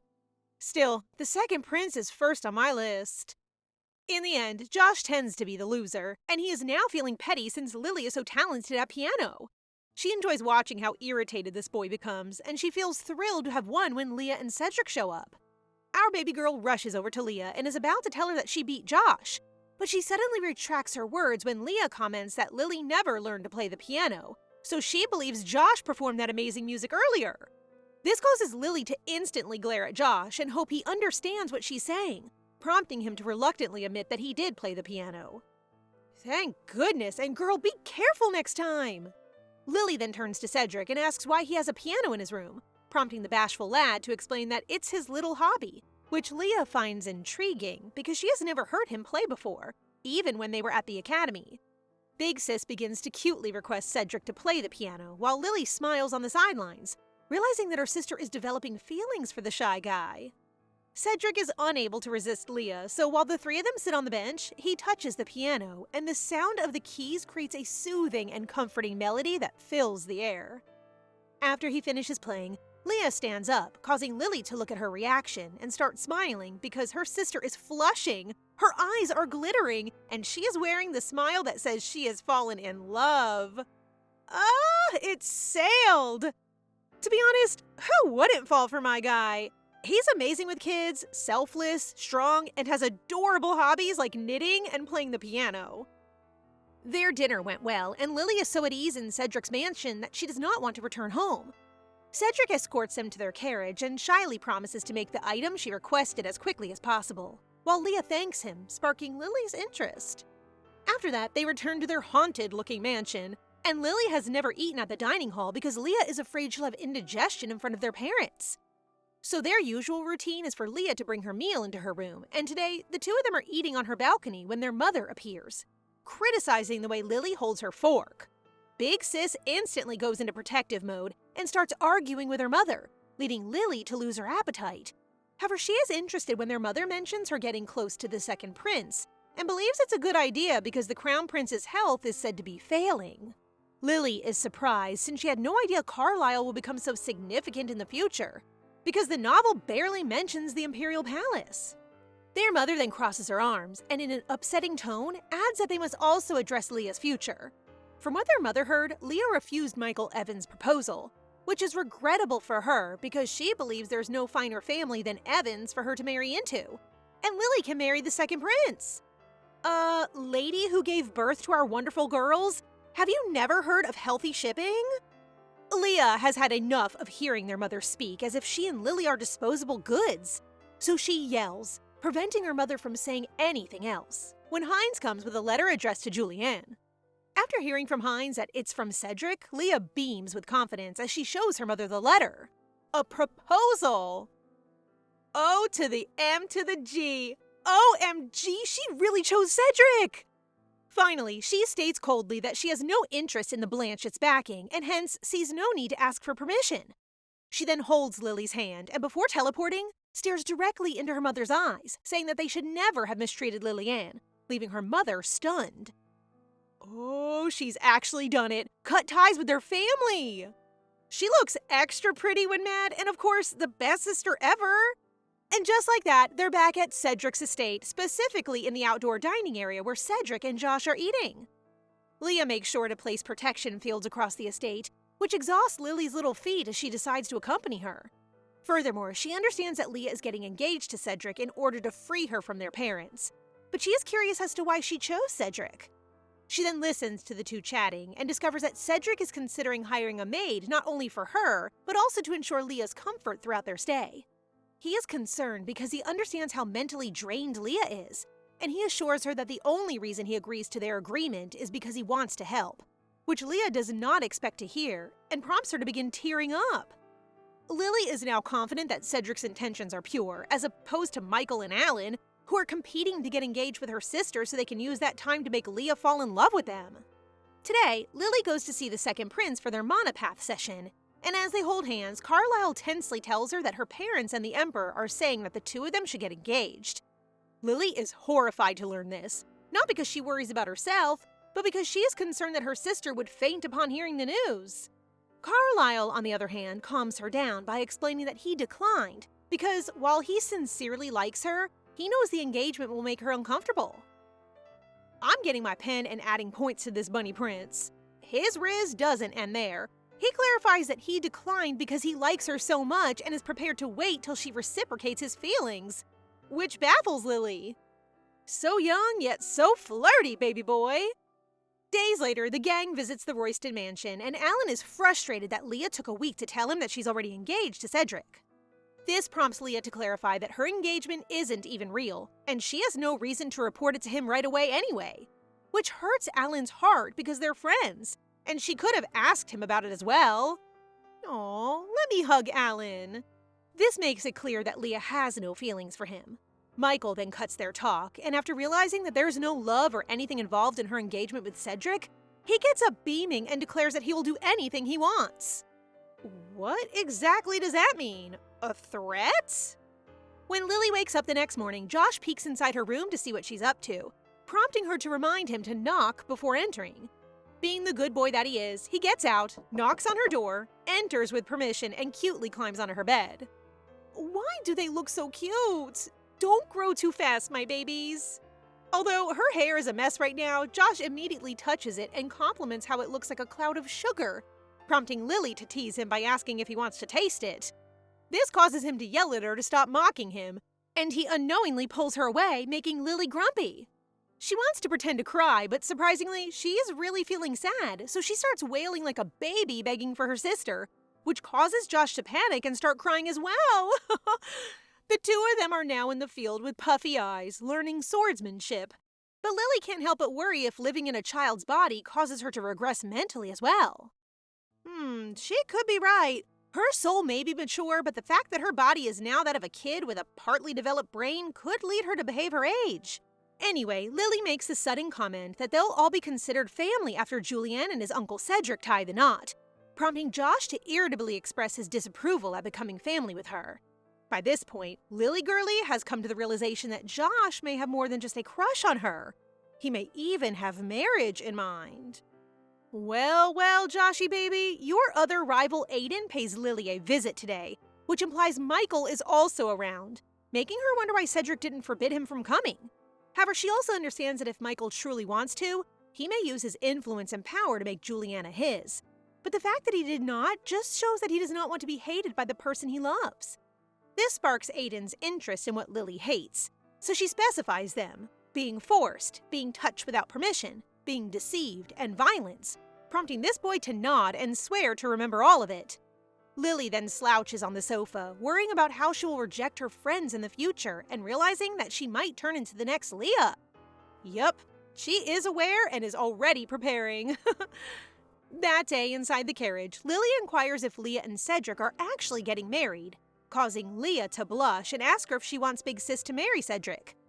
Lily decides to gently hold Leah's hands, and while what she's about to say is not childlike, she really wants to assure her sister that she can follow her own desires and that she doesn't want to disrupt her happiness. Lily goes on stating that she will be upset if Leah hides her feelings for someone, which alters Leah's reaction and asks if she has discussed this with anyone else. Lily feels a surge of anxiety, worried that Leah might think it strange for Lillian Blanchett to bring up this subject. However, she reassures herself, remembering that if Leah had truly figured out her identity, she would have inquired about it much earlier. Lily then chooses Carlisle as her accomplice, and an unsettling vibe pervades the carriage, until the coachman announces that they're approaching the Imperial Palace.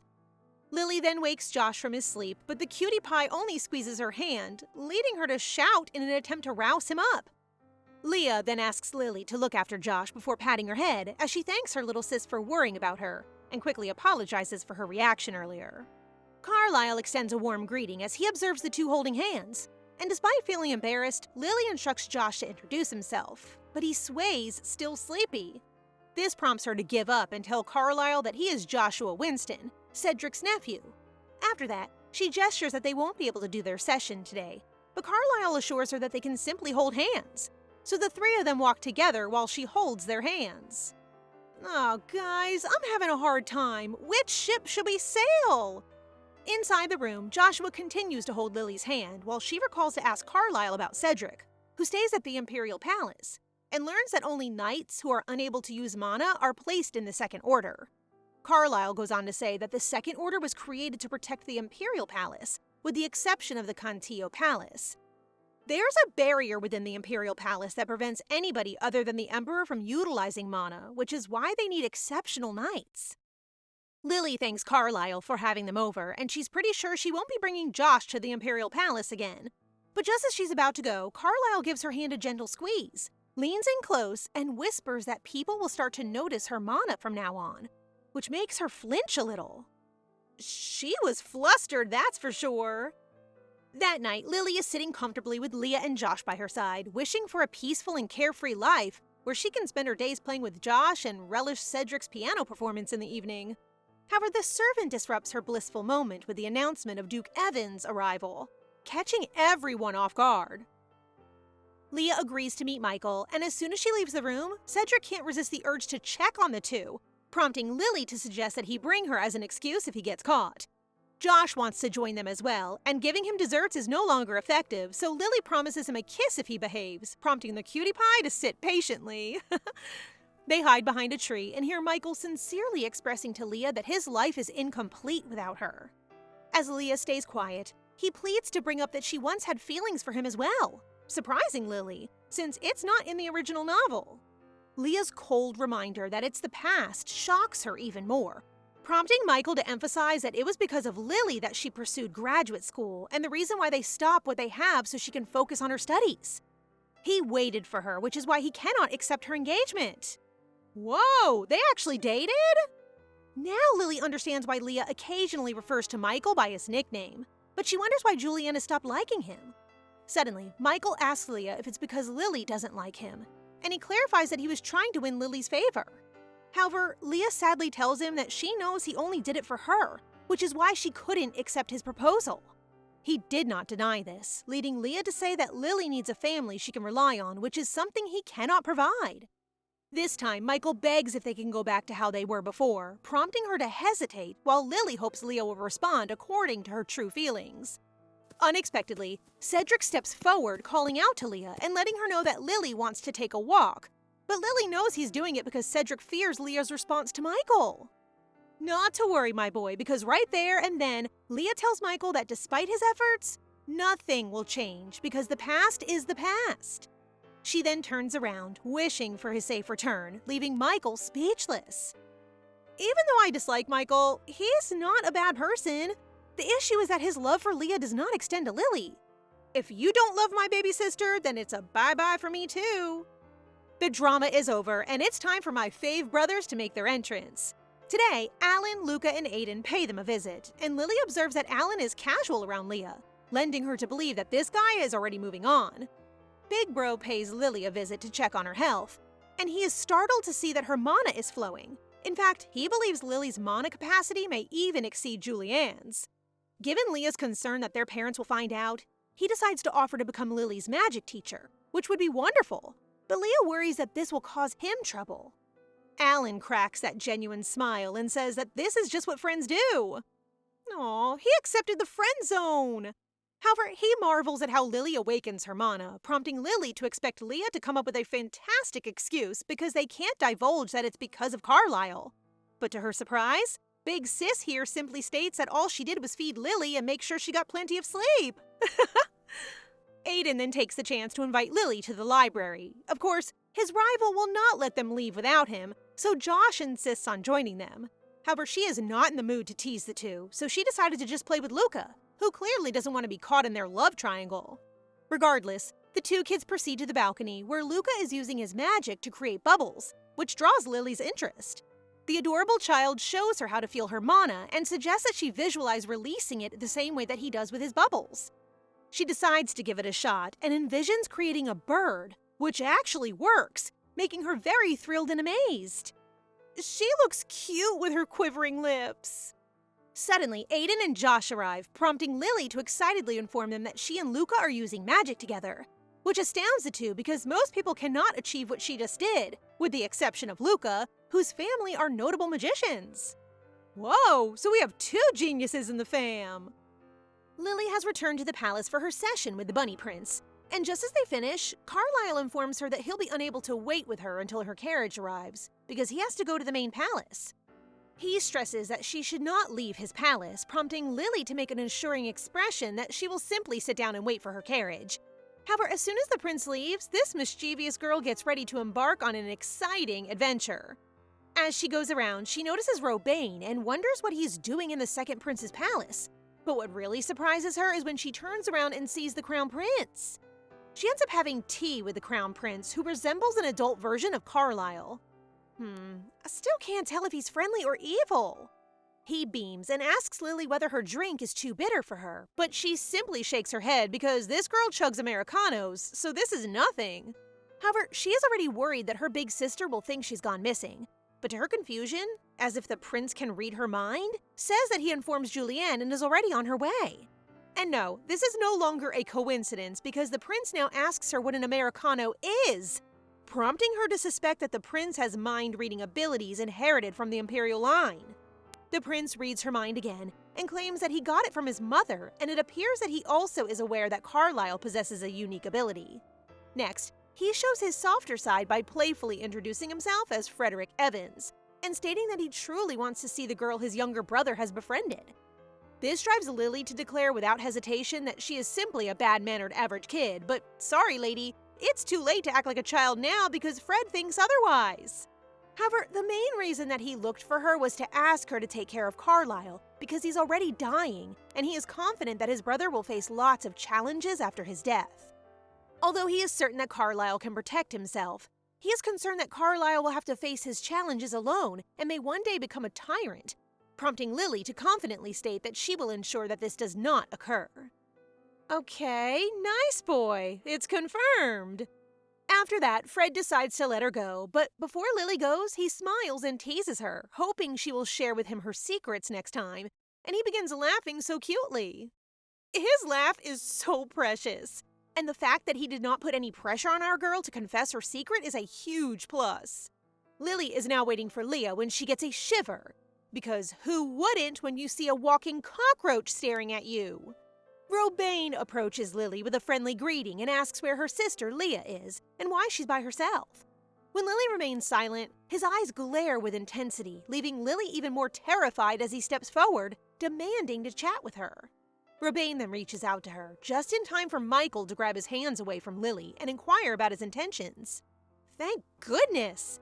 Robane promptly tells Michael that his intention was solely to speak with Lillian, but she quickly refuses while clinging to Michael's arm for safety. Michael then tells Robane that Lily is not interested in speaking with him and requests that he leave. But Robane stays still, prompting Michael to choose to leave with Lily, who's now sticking her tongue out to tease this insignificant so-called male lead of the novel. As they make their way out, Leah rushes towards them and Lily quickly embraces her, leaving Leah wondering why they were together. Michael then tells Leah that he saw Robane approaching Lily, which surprises her. Michael goes on to say that Lily appeared terrified, so he took the initiative to take her away, prompting Leah to instantly thank him.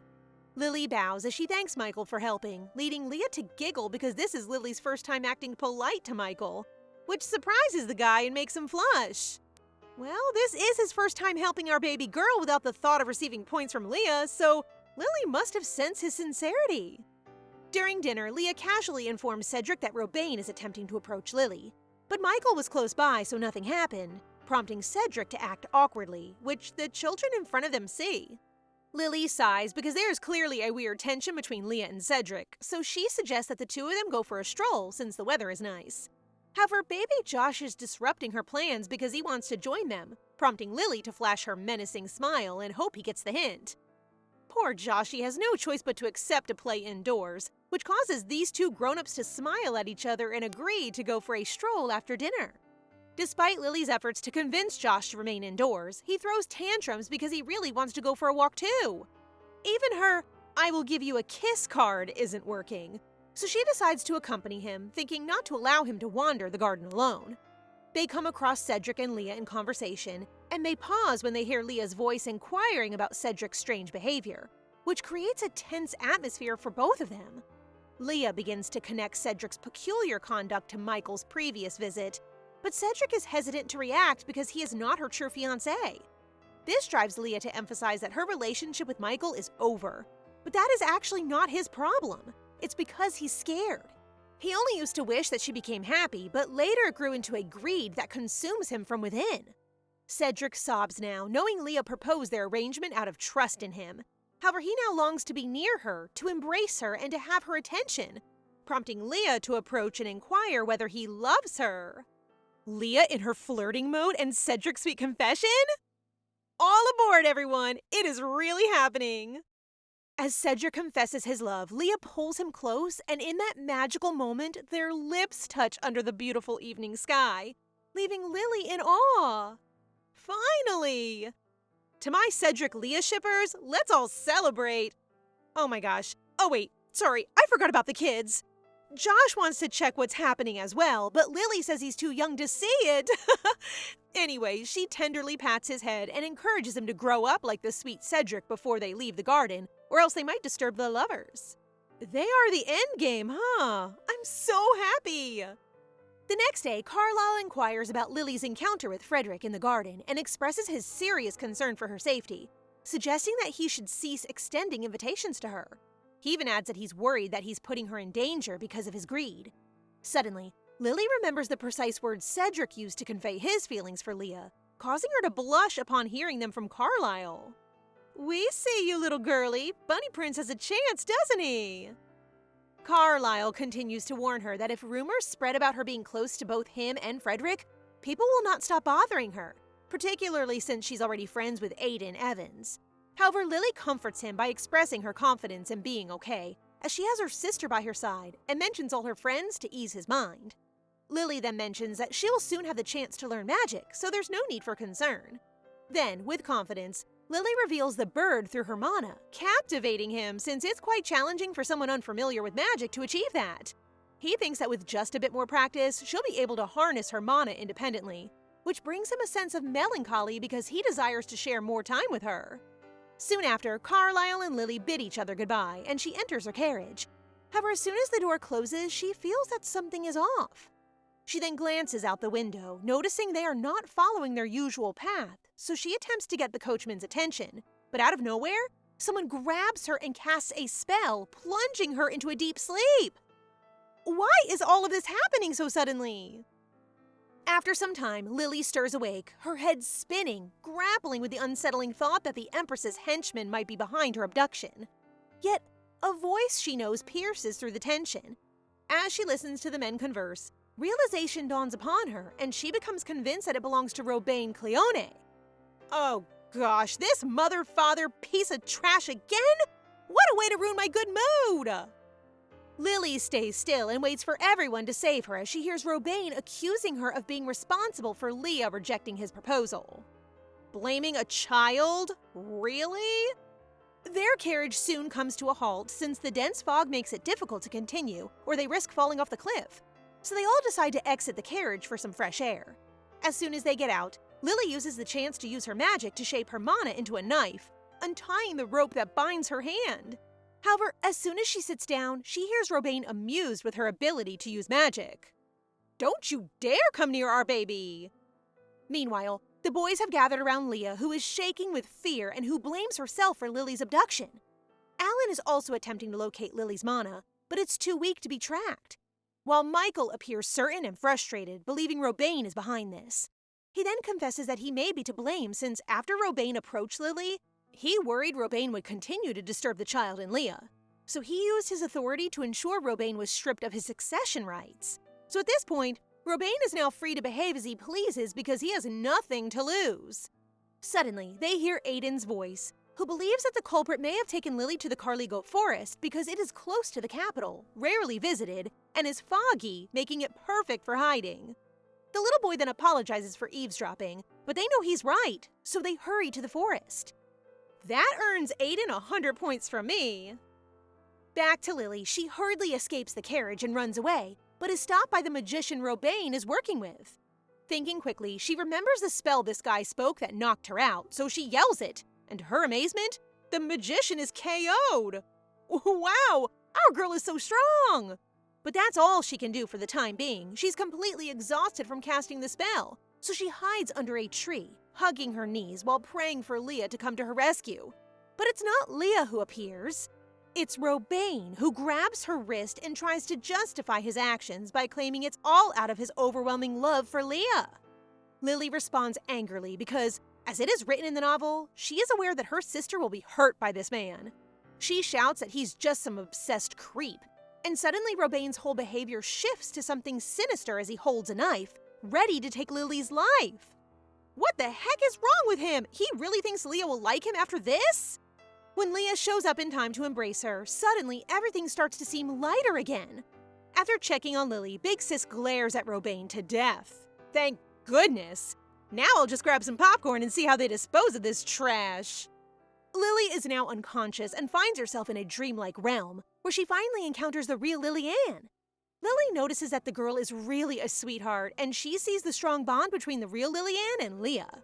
Suddenly, the real Lily-Ann looks at her with a smile as sweet as honey and asks our Lily to take care of her sister in her stead.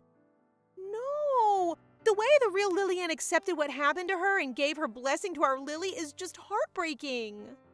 Lily wakes up in her bed and begins crying as her entire body aches. Thankfully, Leah is there to reassure her that everything will be all right, as Alan holds her hand and realizes that her body aches are the result of the magic she used. He then asks what spell she did, but Lily is too weak to respond, so he decides to keep her in bed for a few more days and casts a spell to make her sleep. Lily spends several days in bed, but she never gets bored because everyone takes turns keeping her company.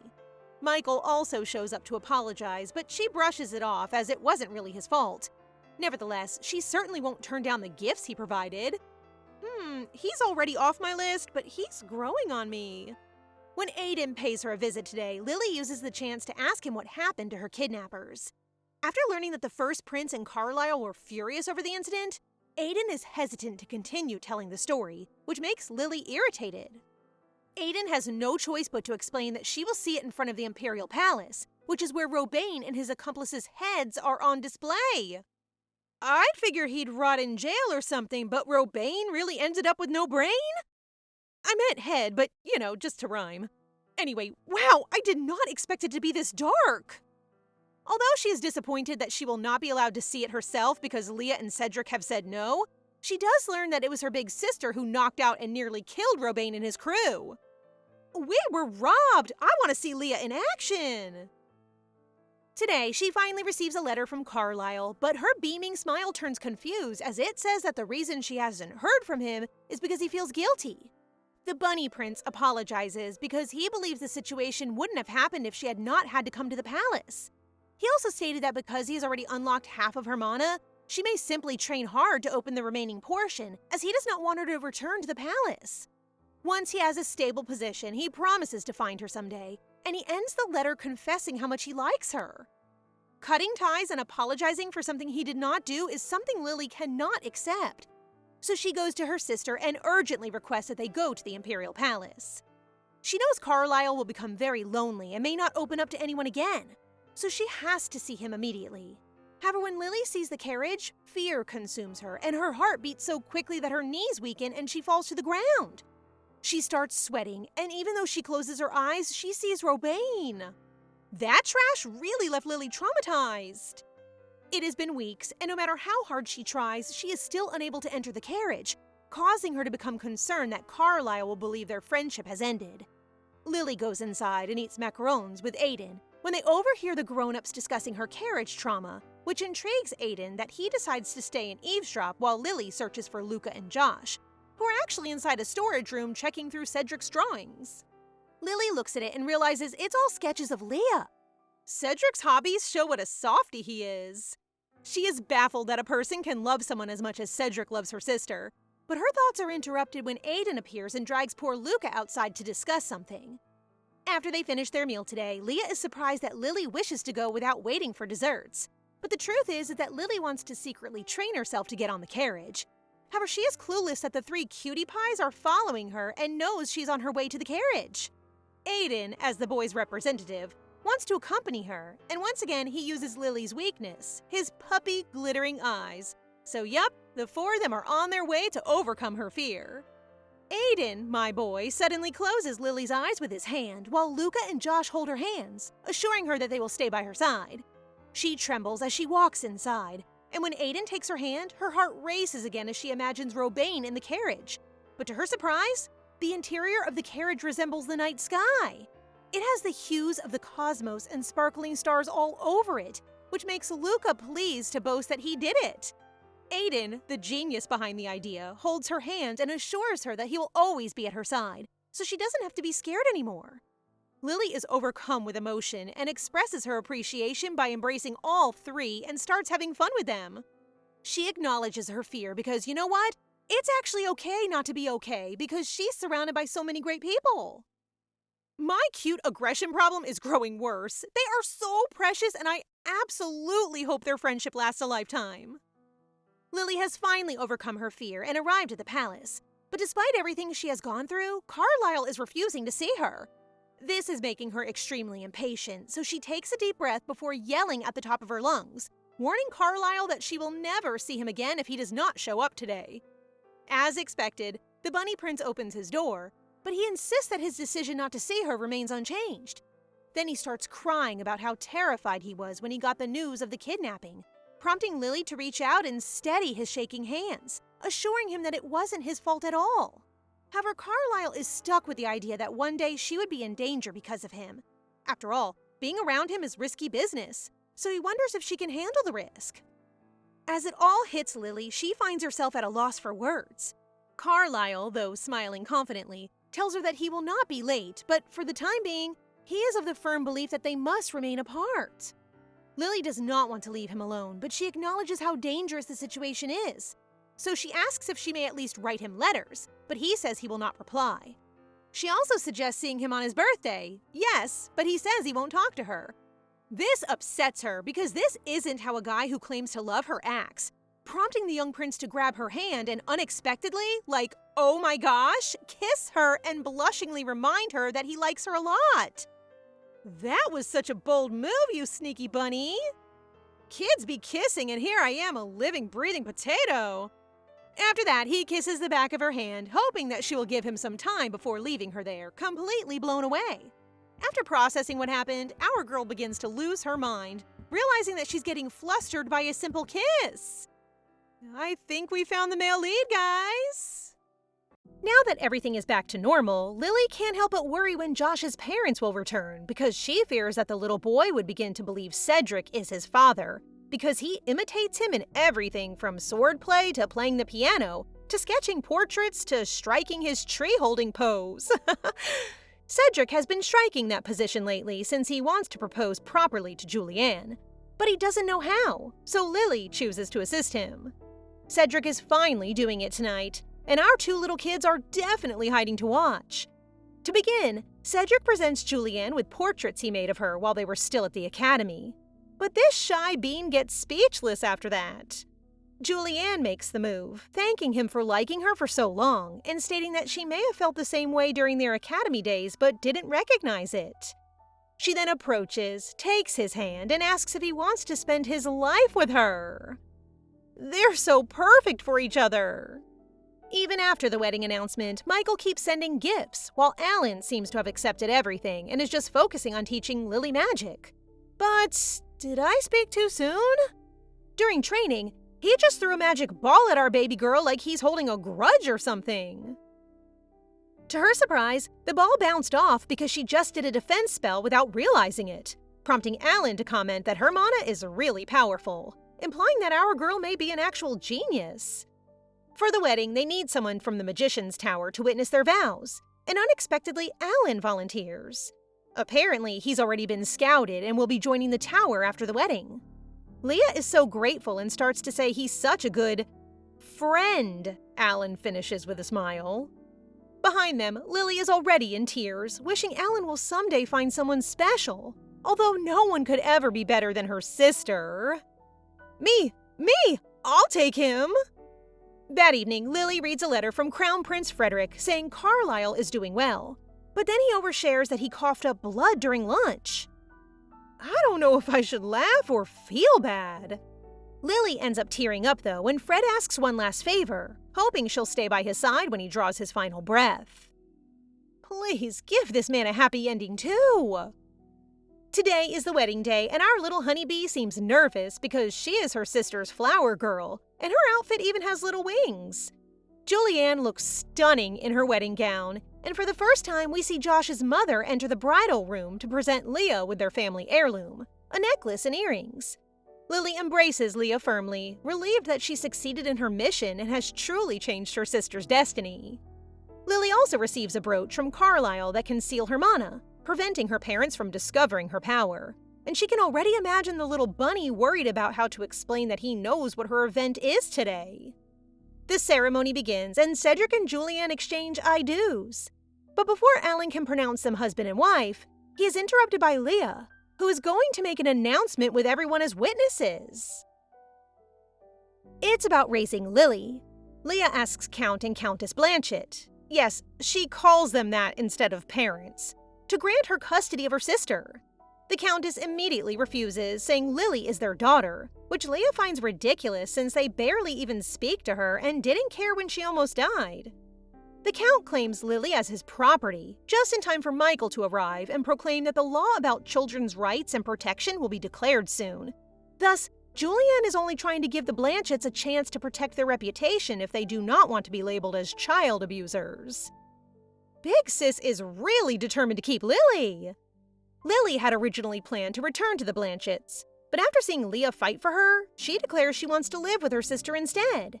With no other choice, the Count accepts. And with that settled, the wedding finally continues as Cedric and Julianne tie the knot. During the reception, Josh's father approaches Leah to thank her for taking care of his son, and he informs her that they will be taking him back now, which causes the small boy to pout and declare he does not want to go. Seeing this, Leah explains that Josh is always welcome to remain because he's like family, prompting Josh to look at Lily before stating his wish to return home. This crybaby is avoiding the family zone. Several months after the wedding, Alan occasionally sends Lily letters from the Magician's Tower, usually complaining about how difficult life there is. Lily is still close with the boys and simply enjoying her childhood, building snowmen and making happy memories. She also had her mana tested again, so that she could enter the Delare Academy, and it turns out that she has a knack for healing. When Fred discovered she possesses healing abilities, he appointed her as his healer, which was obviously simply an excuse for him to chit-chat with her.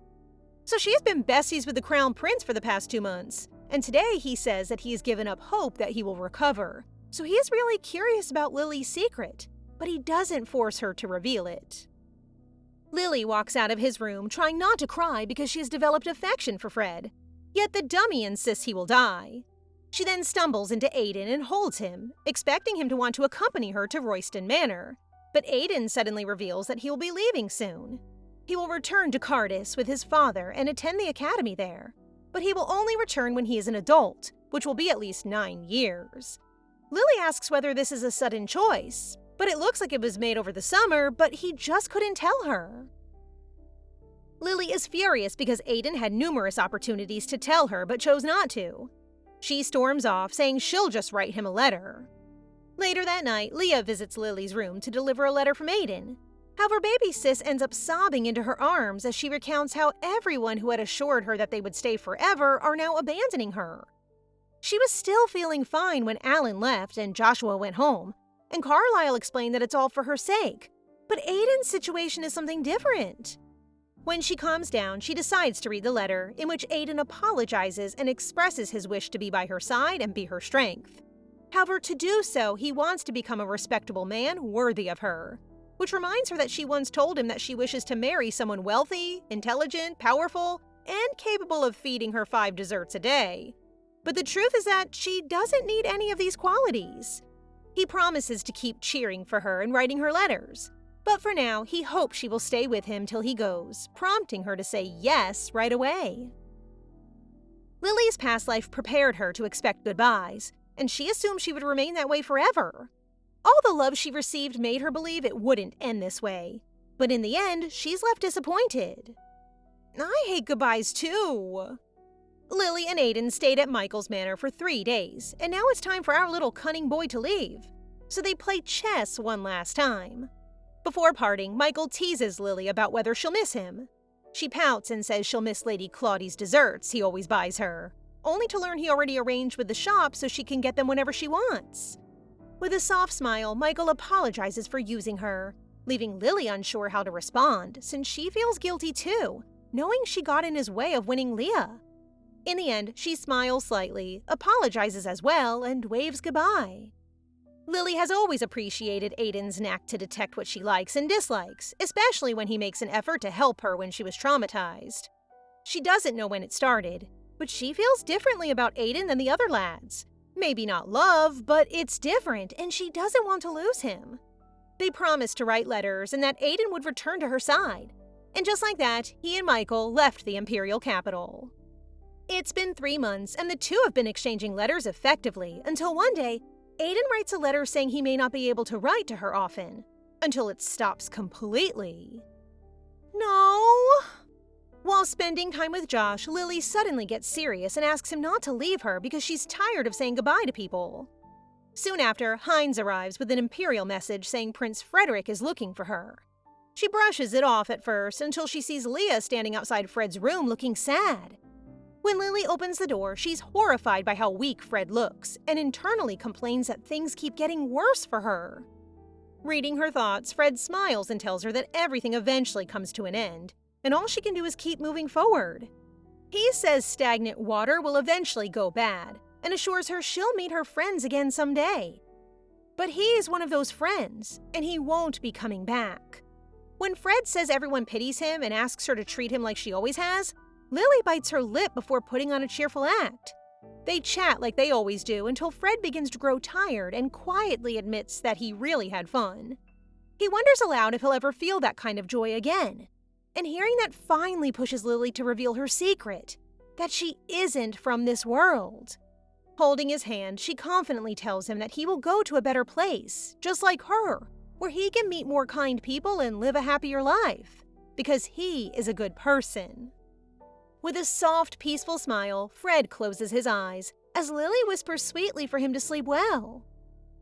I was hoping he'd survive and become the best big brother, but now my heart just feels heavy. Lily runs outside and throws herself into her sister's arms, crying her heart out. In her mind, she keeps saying that she can't handle any more goodbyes, silently praying that Leah will stay by her side until she's finally ready to let go. Please, stop leaving our baby! Josh vividly remembers every detail of the first time he met Lily, though he didn't realize at the time that it was love at first sight and thought it was just curiosity. After being bullied back then, Joshy swore he'd laugh if he ever saw Lily cry. But seeing her in tears over Freddie's death only pains him. Wanting to see her smile again, he remembers her asking him not to leave, and so he tells his father he'll stay at Royston Manor. Turns out, this kid has been more observant than anyone realized. He copied Cedric because he knew Lily admired Cedric's personality, practiced the piano because she loves music, and even tried painting because she likes Cedric's art. Most of all, he knew she values people she can depend on, so he promised himself he would become that person for her when they grow up. His love is quiet, but it's always there. It would make sense if he ended up being the ML. Is he? Because I'm definitely rooting for him. 5 years later, and my baby's plump cheeks are gone. Lily has been learning magic at Cantillo Palace, and even earning money before entering Delare Academy. When they finally start school, she quickly becomes popular, though many students keep their distance, probably jealous, which makes Josh worry. But Lily doesn't care. Those people mean nothing to her. That makes Josh think that if she keeps him close, it must mean he's important to her. The thought alone turns him red as he finally realizes he's been in love with her since the day they met. Cutie. Luca is still as cute and perceptive as ever, and quickly realizes that Josh has finally figured out his feelings for Lily. He even says Lily is faster than him at noticing things like this, so she probably already knows. The reason she hasn't accepted it might be because she's afraid of losing someone precious. He explains that both Aiden and Prince Carlisle tried to get close to her, but eventually left, so she may be afraid of becoming attached again, fearing the sadness that would result if he left her as well. Lou's observation skills are both scary and impressive. This makes Josh believe that there's no reason for him to hesitate, since he will stay by Lily's side forever as long as she chooses him. However, Luca warns him that it won't be that simple, as he suspects both Aiden and Carlisle will eventually return one day. This idea makes Josh furious, but he quickly dismisses it because it doesn't matter. They left, and he's the one who knows how much Lily has changed in the last 5 years.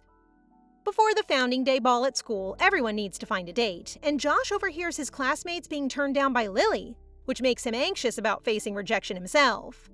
Just then, Chloe Dillon, Lily's first friend at school, approaches Josh to inform him that Lily actually wants him to ask her to be his date. This shocks him so much, leaving him frozen as he tries to process the surprising news. Having run out of patience, Lily storms up to him and asks loudly, "What in the world are you waiting for?" Love her! As they dance together at the ball, Josh curiously asks why she has rejected everyone who approaches her, leading her to casually say that why dance with anyone else when she has him? Playfully, she wonders if she should ask Luca to be her partner next year, prompting Josh to seriously advise her against it. He shyly asks her to come with him next year, and the year after, and to his surprise, she smilingly agrees. Josh practices all night because he can't sleep, troubled by thoughts of Lily, who is known as the most promising healing magician in the Empire. He worries that he will never catch up to her, leaving him feeling stuck while everyone else moves forward. The next day, Lily finds Josh looking like a zombie, which makes her wonder when he started having trouble sleeping. When he doesn't give a clear answer, she drags him out. Lily lets him lie down on her lap, encouraging him to rest before their class starts. She then gently put her hand on his face to close his eyes, which caused him to feel a rush of panic inside and end up sleeping like a baby. Please be the end game, please! Everyone has been asking Lily about her future plans since she became a senior, and even Josh thinks that working at Cantillo Palace is better because it's closer to their home. But that's the problem. Leah and Cedric have been so loving and attentive to her that they were unable to prioritize themselves. Thus, she wants to save money and move out. At the dorm, Chloe teases Lily about why she and Josh aren't dating, even though they act like it. Plus, Lily knows that Josh likes her. It's true that our girl is aware of Josh's crush on her, but she doesn't want any more people she cares about to leave her, so she has no plans to change her relationship with him. However, she begins to have what-if thoughts, such as, what if Josh stays and never changes? To clear her head, Lily goes out for a walk in the snow. Then someone calls her name, and it's Aiden. The first love is back. Oh no, this is about to get complicated. Aiden approaches her, but this is far from a happy reunion. Lily snaps that he's mistaken if he thinks she'll welcome him back. It's been 8 years, and she only just managed to move past what happened. Aiden looks teary, begging her to let him explain. Then Josh suddenly appears, places his coat over Lily's head, and tells her they should go inside. She follows him, leaving Aiden behind. The next day, Luca suggests Lily to at least hear what Aiden has to say because there must be a reason why he's unable to write her letters, while Josh advises her to simply ignore him. However, it appears that this is not possible because Aiden is here as Professor Dimitri's advisor on politics. During class, they're learning how to place mana on items, which Lily is already familiar with, and it reminds her of her brooch Carlisle gave her. She can't help but wonder how the little bunny is doing since they cut off communication, and he didn't attend his birthday celebrations. Unlike Aiden, she's not upset with Carlisle because he informed her ahead of time that he would be out of touch. She then begins to think of Joshua, expecting that he'll be caught up in wars once he joins the Imperial Order, and she intends to give him the mana-infused earring. Yes, let's focus on Josh!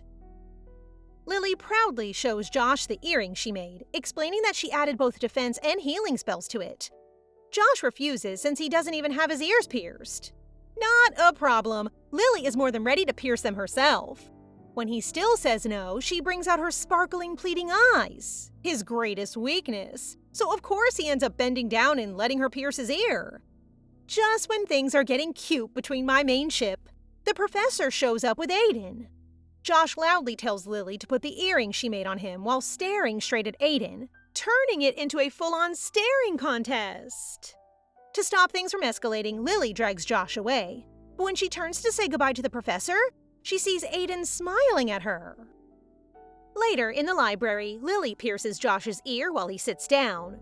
And wow, that red tassel earring makes him 10 times more charming. Honestly, how could anyone think of another man when he looks this good? Josh then reminds Lily about their promise to go to the ball together, and she immediately says yes. It's the evening before the Founding Day Ball, and Lily is dressed up for a party reserved for top students, which she's obligated to attend. Our trio is eating peacefully when Professor Dimitri suddenly invites Aiden to sit with them, and to make it worse, he ends up sitting right in front of Lily. Luca greets Aiden first and cheerfully tells the professors that the 4 of them are childhood friends, which Professor Dimitri finds hard to believe. Aiden then admits they used to be close until he made a mistake, prompting the professor to suggest that he and Lily be partners at tomorrow's ball to settle things. Aiden immediately agrees, but Josh declares that he's already Lily's partner. Luca joins in, saying Josh should let them dance together. This prompts Lily to scold Luca for butting in, but he pouts and says he has a right to speak since he's friends with all of them, and that avoiding the issue won't solve anything. Fine, he's right, but don't give her ideas. Lily sighs, drinks a glass of wine, and announces she'll attend the ball with Aiden tomorrow. Ugh, but you promised Josh! Lily decides to face Aiden, not because she's ready to forgive him, but because the awkward tension between them is unbearable. Since 16 is the legal drinking age in this world, she spends the night drinking, and now our girl is completely drunk. When Luca cannot find Josh and Aiden, he decides to carry Lily out to the garden to sober up while she continues her rant. Love it when Luca switches to protective mode. He sets her down comfortably and tells her to stay put before leaving. Shortly after, Aiden appears, drapes his coat over her shoulder, and quietly sits next to her, making Lily feel as if she had run into an ex. She starts swaying, so he tells her to lean on him. The word strikes a nerve. Lean? She scoffs, reminding him that he wasn't there when she needed him, when he was the one she depended on the most. She grabs his shirt and screams a complaint about the many letters she has sent, while Aiden apologizes, claiming that he had read every single one. That only gets him a more stern gaze, as she swears she will not forgive him easily. When he awkwardly asks her to let go because their faces are a little too close, Lily stubbornly refuses, mumbling that if she lets go, he might leave again. And then, just like that, she knocks out, fast asleep. Still Team Josh, by the way, but I just want them all happy together again. The next thing Lily knows, it's already morning and she's back in her room. Checking her letters, she finds one from Leah and another bearing the Imperial seal. The last letter she received from the palace was from Freddie, so curiosity gets the better of her. She opens it, And surprise, it's from the little bunny! After all this time, he's finally broken his silence. In a letter, he mentions something he told her long ago before inviting her to his birthday banquet. It takes Lily a moment to remember that Carlisle once said he would propose to her. The realization immediately stresses her out.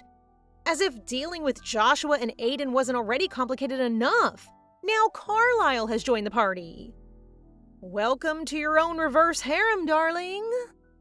Next, she reads Leah's letter. Leah asks her to come home for dinner so they can discuss what she plans to do after graduation. Lily realizes that once she decides on her future, she'll finally have to tell Leah her secret. Otherwise, she feels Leah will never let her leave. The guilt she's been carrying still weighs heavily on her, huh? It's finally the ball. Lily approaches Luca and Josh is clearly upset. He even calls her Lily-Ann instead of Lily. When Aiden arrives, she quickly pulls Josh to whisper an apology and promises to find him after her dance with Aiden. Josh simply nods. He is the biggest green flag here. He's clearly hurting, but still respects Lily and gives her space. So the dance starts, and Aiden says he's sorry for putting her in a tough spot, but he really hopes she'll hear him out. The truth is, it's not that Aiden didn't send Lily letters, he simply couldn't. After Crown Prince Frederick passed away, House Evans was banned from entering the imperial capital to prevent any conflicts over the throne. To find a way back, Aiden chose to support Carlisle, striking a deal that Carlisle would help him return to the capital. Even so, Aiden admits he still blames himself. Instead of trying harder to reach Lily, he convinced himself that everything would be fine once he returned and explained everything in person. He focused entirely on finding his way back, never considering how much his silence might hurt her. Glad you know. Finally, he apologizes and pulls Lily into a long-awaited hug, expressing how much he missed her. Hearing the truth, Lily realizes Luca has been right all along. Aiden hadn't cut her off by choice. She apologizes as well, but makes it clear that even though the misunderstanding is resolved, she can't go back to treating him the way she used to. Aiden only smiles, as if he expected that answer. He tells her he plans to settle in the capital for good soon. Before leaving, he gently lifts her hand and kisses the back of it, asking only that she not avoid him anymore.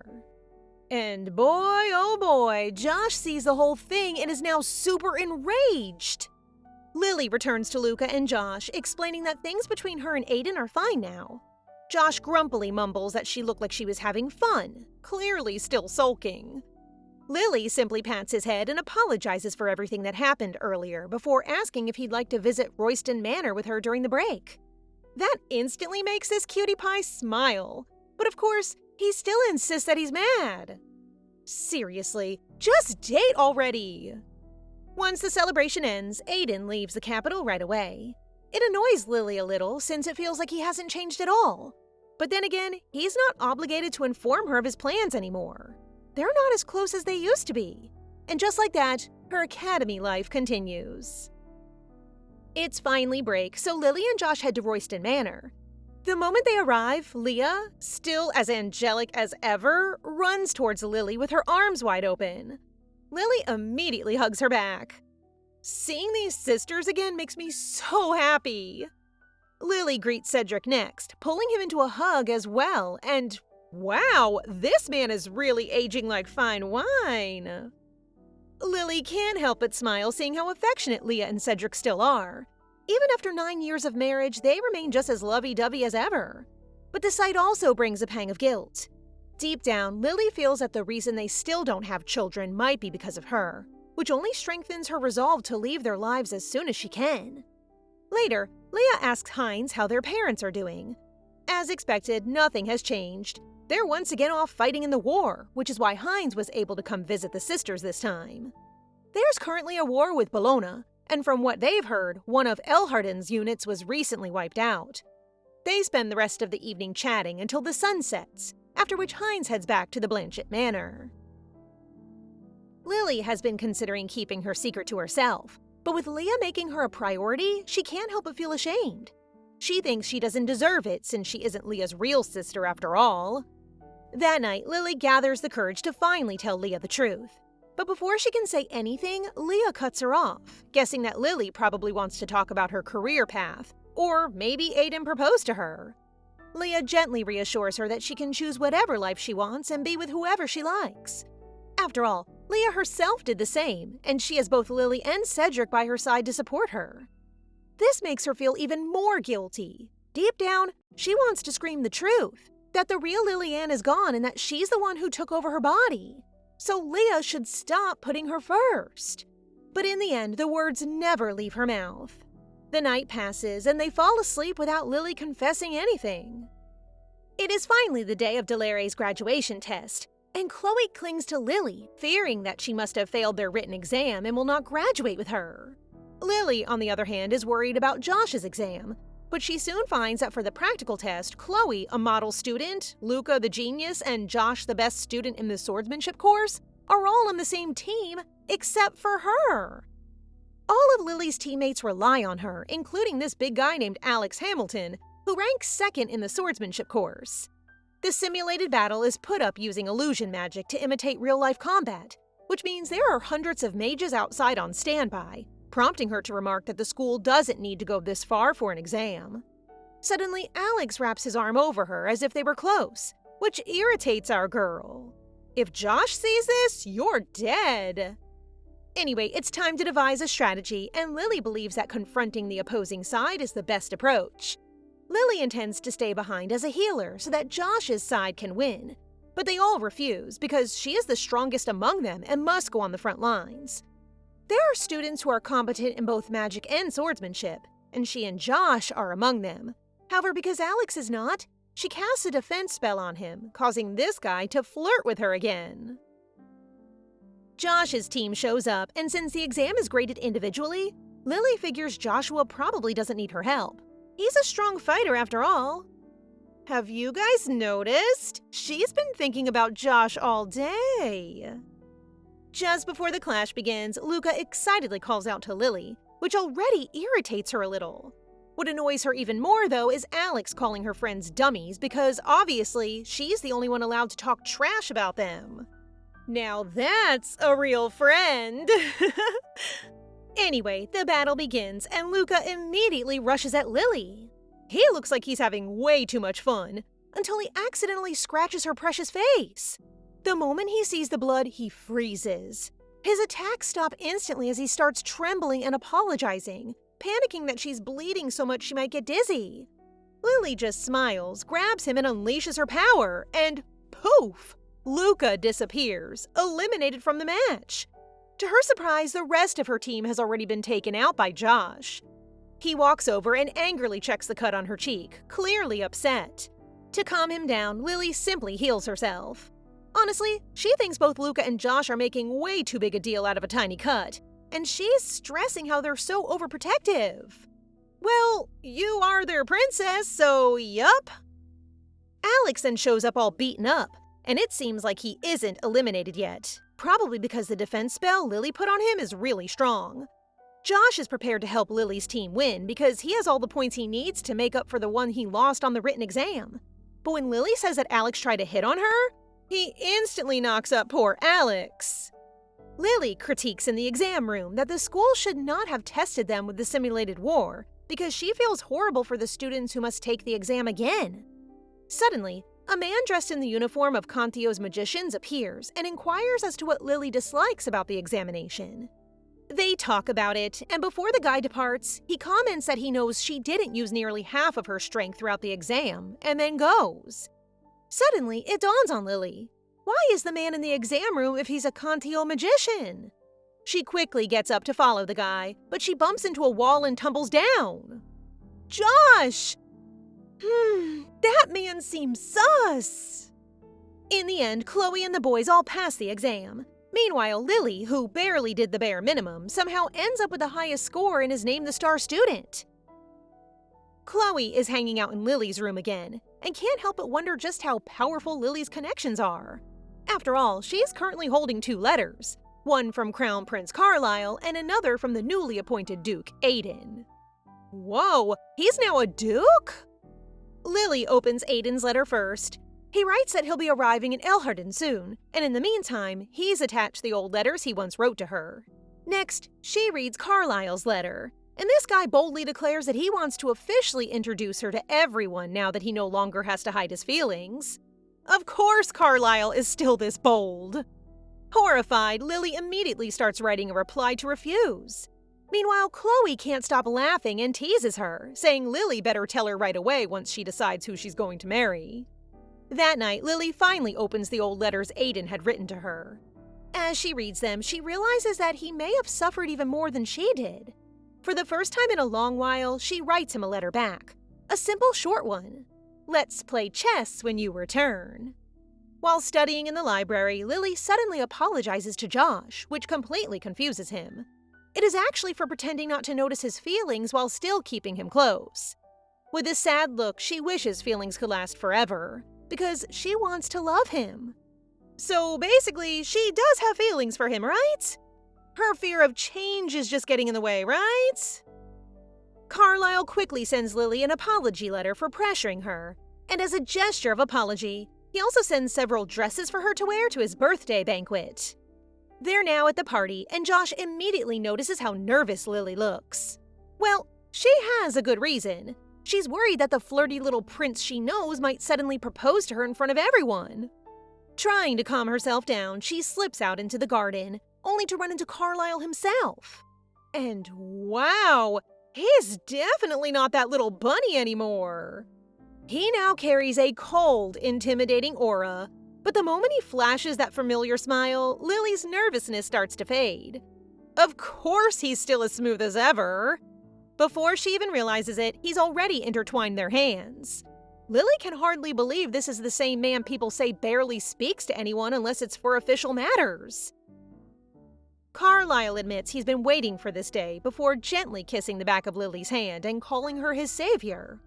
With a slight blush, he says he wants to become someone important in her life, which makes her heart flutter for a moment, until she slowly pulls her hand back.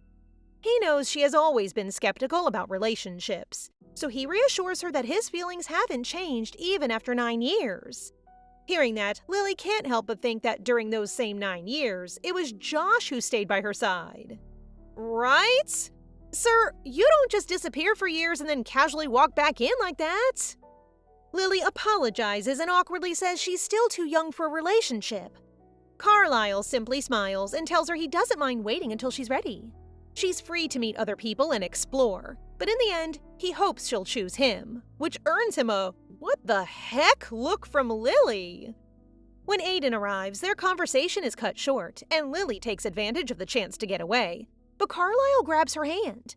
The men are certainly fighting for her attention, which she cannot tolerate, so she reminds them that she is here for desserts and urges them not to follow her, or else she will never see them again, causing them to freeze in shock. At the dorm, Chloe and Lily discuss the news that those working at the Imperial Palace are being dispatched to the war. But don't worry, Cedric isn't one of them because he doesn't have magical abilities. Those who go to war are well compensated, which leads Lily to think that this is why her parents go to battle so much. She isn't worried about them. She is concerned about Joshua, who will very certainly be dispatched to the front lines as soon as he joins the Imperial Order. Chloe teases her that if she cares that much about Joshua, she might as well marry him. And I second that motion. Lily receives a letter from House Royston, and she is stunned to see it's from Cedric. As soon as she finishes reading it, she rushes home because it concerns her parents. Josh accompanies Lily home, and as soon as they arrive, Leah shares the news that their parents have died in the war. Yet Lily feels no real sadness. To her, they were just strangers she has met a few times. They step out of the room, and noticing how worried Josh looks, Lily admits that she actually feels relieved. With their parents gone, it feels like they're finally free from their control. She gives an awkward smile and says she knows it might sound strange, but Josh simply ruffles her hair and gently assures her that it's not. The two spend the day eating desserts, Lily lecturing Joshua for his poor grades, and at night they hang around in her room. She can't help but giggle as she recalls how he used to come to her room because he is scared of thunder, which makes him red in embarrassment. She pats his head like he's still a child, but he suddenly grabs her hand and looks straight into her eyes, telling her he's not a kid anymore. My bias is finally making his move. Before Lily can react, Josh's fingers gently slip between hers. They linger there, gazing at each other, until Lily suddenly smacks him in the face. Flustered, she quickly stands up, her cheeks burning as she rushes out of the room. As she leaves, she keeps reminding herself not to be swayed by Josh's beautiful face, because if things don't work out, she might lose someone precious again. The tension? Hand-holding? Girl, just stop resisting! Lily doesn't realize she has wandered near Leah and Cedric's room. Hearing Leah quietly sobbing, she pauses and ends up eavesdropping. It looks that Leah is also relieved that their parents are gone, which makes her feel like a monster. Lily is about to step in and tell her sister that those people never deserve to be called parents anyway, but it seems she doesn't need to. Cedric gently pulls Leah into a hug and tells her she doesn't have to feel sympathy for those who mistreated her. It's a natural reaction, he says, and it doesn't make her a monster at all. During the funeral, nobles ridicule the sisters for being ungrateful children, but this doesn't bother them, and Leah even smiles, which relieves Lily. Aiden then shows up to borrow Lily, but on their way out, they run into Josh, who now looks furious. Before the boys can start arguing again, Lily stops them and warns them not to cause trouble here. She informs Joshua that they're going to talk about something and will be right back, so he should just assist Leah and Cedric. Surprisingly, Joshua doesn't protest and simply tells her to come back quickly. It feels a little strange that he isn't being stubborn about it. Then again, Lily reminds herself that asking Joshua for permission is weird in the first place. They're not even dating, which suddenly makes her remember the almost lovey-dovey moment they shared last night. Look at her getting red. I call that progress. Aiden and Lily sit under a tree, a place that brings back memories of the days they spent playing together around Blanchett Manor. Lily finds the moment oddly peaceful, which feels strange considering it's her parents' funeral. She wonders how he could know that until she remembers he attended Leah's controversial wedding. Realizing he still remembers those moments makes her smile. Standing in front of her, Aiden smiles warmly and begins recalling little details about her.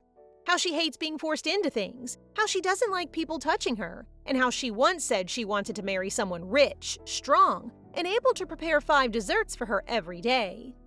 Lily's face turns red when suddenly Aiden leans closer and softly confesses that he worked hard to live up to those standards. He then sweetly asks if he can hold her hand, which she quickly declines because it sounds like he wants to be her boyfriend or something. Suddenly, the memory of her holding hands with Josh flashes through her head, making her blush again. Aiden says he can wait. He's already waited years just to see her again, so he asks her not to reject him now and to simply consider him as one of her options. Low-key feel bad for Aiden. Team Aiden, anyone? Back at school, Chloe keeps calling Lily Countess Blanchett, which she strongly denies. But Chloe is actually right. Since Julianne is already married, it's been decided that Lily will become the head of House Blanchett. Just as now, she's off to the palace as the stand-in head of House Blanchett to attend the noble meeting. On her way there, however, her carriage is suddenly ambushed. Luckily, Lily is skilled enough to protect herself with defensive spells. She rushes out of the carriage to help the stabbed coachman, but the assassin doesn't waste any time and shoots her with a flaming arrow. Not only that, but he also throws a dagger at her, causing her barrier to crack, which is starting to annoy her. The assassin lunges at her with a sword, but as Lily defends herself with simply a knife, he draws back, confused because his information only stated she can use magic. Given that this person knows little about her, it's unlikely that the Academy or the Imperial family are behind this. Instead, someone outside the Empire who's at war with Elharden. This guy is from Bologna. The assassin throws another dagger, scratching Lily's neck, before swinging his blade at her neck again, causing her to smirk. She makes all the weapons he throws to float, before striking them at his hands and feet, causing him to bow down in pain. This is the same kid who loved sweets? We blinked and she became a whole baddie. Lily senses that this guy is only testing her, so she asks who sent him, but he has no intention of talking, so she uses an emergency scroll to send her to Contio Palace. The assassin has been given up to the Second Order, and Gale Twain, the top mage in Contio's palace, has conducted an investigation to prove that the man is really from Bologna. What's strange is that the assassin knew Lily's name, which prompts Lily to recall the man she chatted with in the exam room, and she assumes he's a new recruit. However, she is shocked when Gale informs her that they have no new recruits. He's the spy? Lily ends up getting severely scolded by Cedric for taking on a spy by herself. And now she has to face Josh, whose glare could practically pierce through her. She pouts, knowing that if they were in her position, they would have fought too. Besides, she only acted because she was confident in her skills. Josh steps closer and gently touches the tear in her uniform near her neck from the earlier attack, making Lily blush. He's clearly worried and tells her he doesn't want her getting into fights, no matter how strong she is, because he doesn't want her to get used to hurting people. Lily herself is shaken by what she did.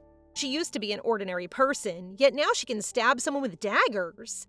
Still, because she's stronger and more talented than most, she wants to use that strength to help those who are weaker. She asks Josh not to take away her right and duty to do so, assuring him that she'll run away if things get too dangerous because she's not some dummy.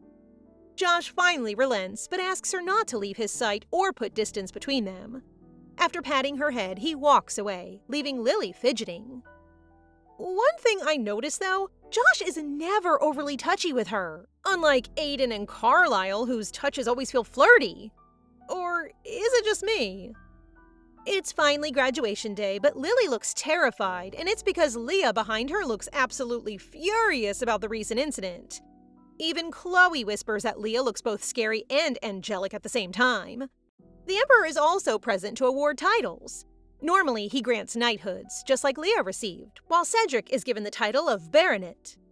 When it's Lily's turn, she kneels before the Emperor, expecting something similar. Instead, he surprises everyone by granting her the title of Countess. The entire crowd erupts because this is the first time in history that the Emperor has given such a title during a graduation ceremony. The Emperor then says that House Blanchett has always fought on the front lines, and he hopes she will uphold her parents' legacy. In other words, she's expected to go to war just like them, and now that the title has been granted, there's no way she can refuse. Meanwhile, Joshua is also awarded the title of Baronet, becoming the second student after Cedric, which is still an impressive honor. Back home, instead of celebrating their graduation, Leah is busy worrying about Lily. She tells her that no matter what title she now holds, she can stay at Royston Manor, and Leah will attend the noble meetings on her behalf. Lily knows her sister is just trying to protect her from the noble scrutiny, but she doesn't want to be a burden. She reassures Leah that she can handle it and insists on returning to Blanchett Manor. Lily has been thinking about putting some distance between them, so this seems like her chance. But Leah immediately says she'll go with her. The sisters start arguing, until Josh steps in and offers to go in Leah's place. Leah accepts right away, leaving Lily shocked that her sister would let her go alone with a boy. Leah simply plays innocent, knowing Lily can handle Josh just fine. With no other choice, Lily sighs and agrees.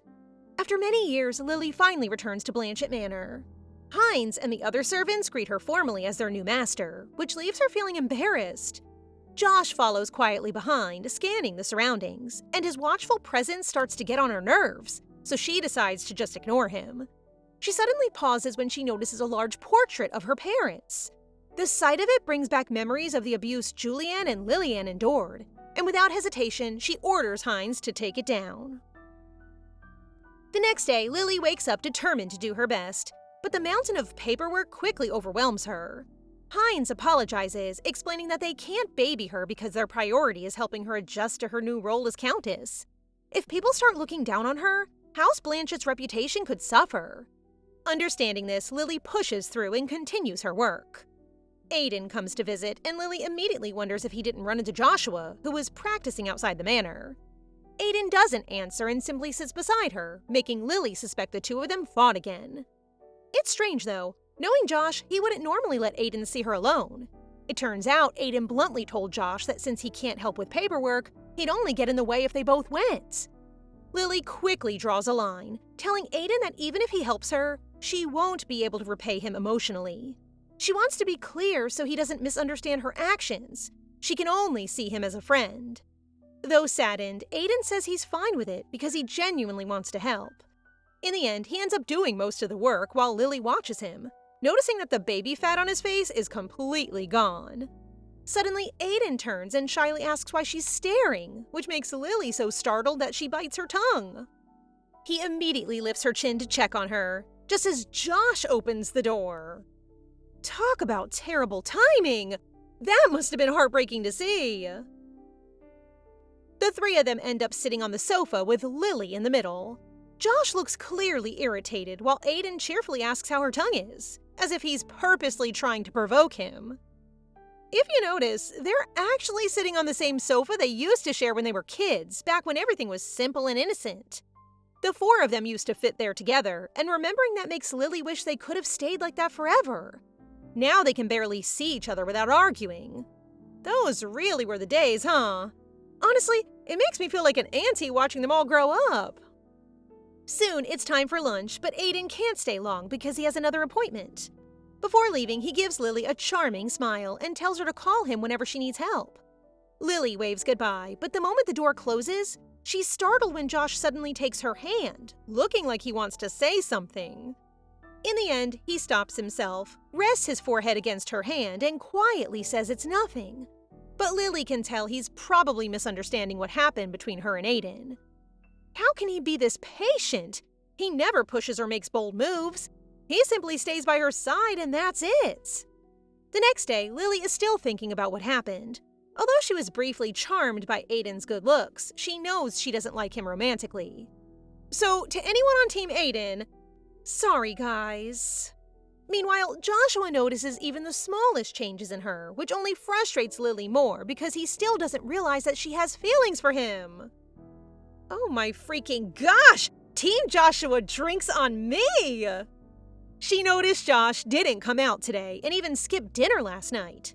Just as she starts worrying, Hines suddenly informs her that Josh left early that morning, making her heart practically jump out of her chest. Lily feels relieved when Hines adds that Josh only stepped out to get something, but she's still upset that he left without telling her. Later, while working with magical items at Contio Palace, Gale notices that Lily's mana is unstable and asks what's bothering her. Lily ends up talking about a friend she had a misunderstanding with who's now avoiding her, which is driving her crazy. As she says it, she realizes she's never felt this way before and blushes. Their conversation shifts to the assassin. Gale reveals that he was already executed since they couldn't get any information from him. Lily then shares her suspicion that the mysterious magician she met before might be connected to the attack, which could mean a spy has already infiltrated the academy and the students' information is at risk. Just then, Carlisle arrives to fetch her. He tries to hold her hand while they walk, but Lily refuses since they're not kids anymore and someone might see them. Instead, he grabs her wrist and teleports them somewhere he believes they can talk privately. Lily falls silent when she realizes where they are. Freddy's garden, the place that reminds her of the kindest person she ever met. I miss him too. Carlisle explains that it is now his garden because no one wanted to care for it, so he stepped in to respect his brother. He then asks to hold her hand, promising not to do anything strange, so she agrees, and their hands instantly glow. He has polished his abilities and wants to open up the rest of her mana, but he discovers that it was open before they met and then closed again. Lily wonders if the actual Lillian knew how to use magic before entering her body, but she can't tell Carlisle, so she simply says she doesn't remember. He says they should set it aside and then kisses her hand, which surprises her. Still, he continues with his head down, apologizing for being rude the last time they met, which makes her uneasy because this future emperor can bow so easily to her. This flirt giggles and claims that he will simply bow down to her, forcing her to quickly withdraw her hand. Carlisle then asks if Josh is like family to her, which causes her to become serious, and she states that Josh is the most important person to her after Leah. Carlisle has a possessive side to him and she wants to draw a line between them, just like she did with Aiden. She says that if she must marry someone, it will be Joshua, mentally saying that this is the least she can do to repay him. But Carlisle appears to have read her mind and says it is not right. If her feelings aren't genuine, choosing Joshua is worse than rejecting him. If she's merely doing this to repay Joshua, he won't give up on her until she lets someone in her heart. With a smile, he tells her that if she does not select him in the end, she should inform him because he will continue to pursue her until she does. Okay, Team Carlisle, you guys won this round. Lily comes home feeling tired and spots Joshua with an easel and a large canvas. He says the head of house must have a portrait, so he tells her to sit down and be still. From his tone and behavior, she can tell he's still upset, so she immediately clarifies that she doesn't like Aiden. He was there all along, and she realizes her feelings for Joshua are genuine, not just out of obligation. Still, she can't bring herself to confess, and only vaguely assures him that he's her number one. So now he feels like she only sees him as family. Lily quickly says he's different from the other boys, but that only makes him raise his voice and tell her to stop talking. Hearing her words makes him feel like he could go crazy with happiness, yet with a sad expression, he tells her not to say things she can't take responsibility for if she's still unsure. He calls it his final warning, because the next time she says something like a confession, he won't let her go. With that, he leaves the room while Lily remains seated, troubled by how awkward things have become between them. A few days later, Lily heads to the palace, still thinking about Joshua. She wonders if she should have been more persistent, but at the same time, she knows she doesn't fully understand her own feelings yet. For now, she pushes those thoughts aside because today is her first appearance at the nobles' meeting, and just as she expected, the atmosphere in the room is heavy. The meeting begins as Carlisle and the Emperor take their seats, and the discussion quickly turns to the ongoing war with Bologna. Most of Contio's magicians and imperial knights, except for the Second Order, have already been dispatched to the front lines. The Emperor considers sending the Second Order as well, which worries Lily since Cedric is part of it. She speaks up, pointing out that they can't ignore the possibility of another spy infiltrating the Empire, so they'll need the Second Order to remain. The Emperor agrees, but says they still need more reinforcements. He then mentions hearing that Lily's sister, Julianne, is a skilled mage.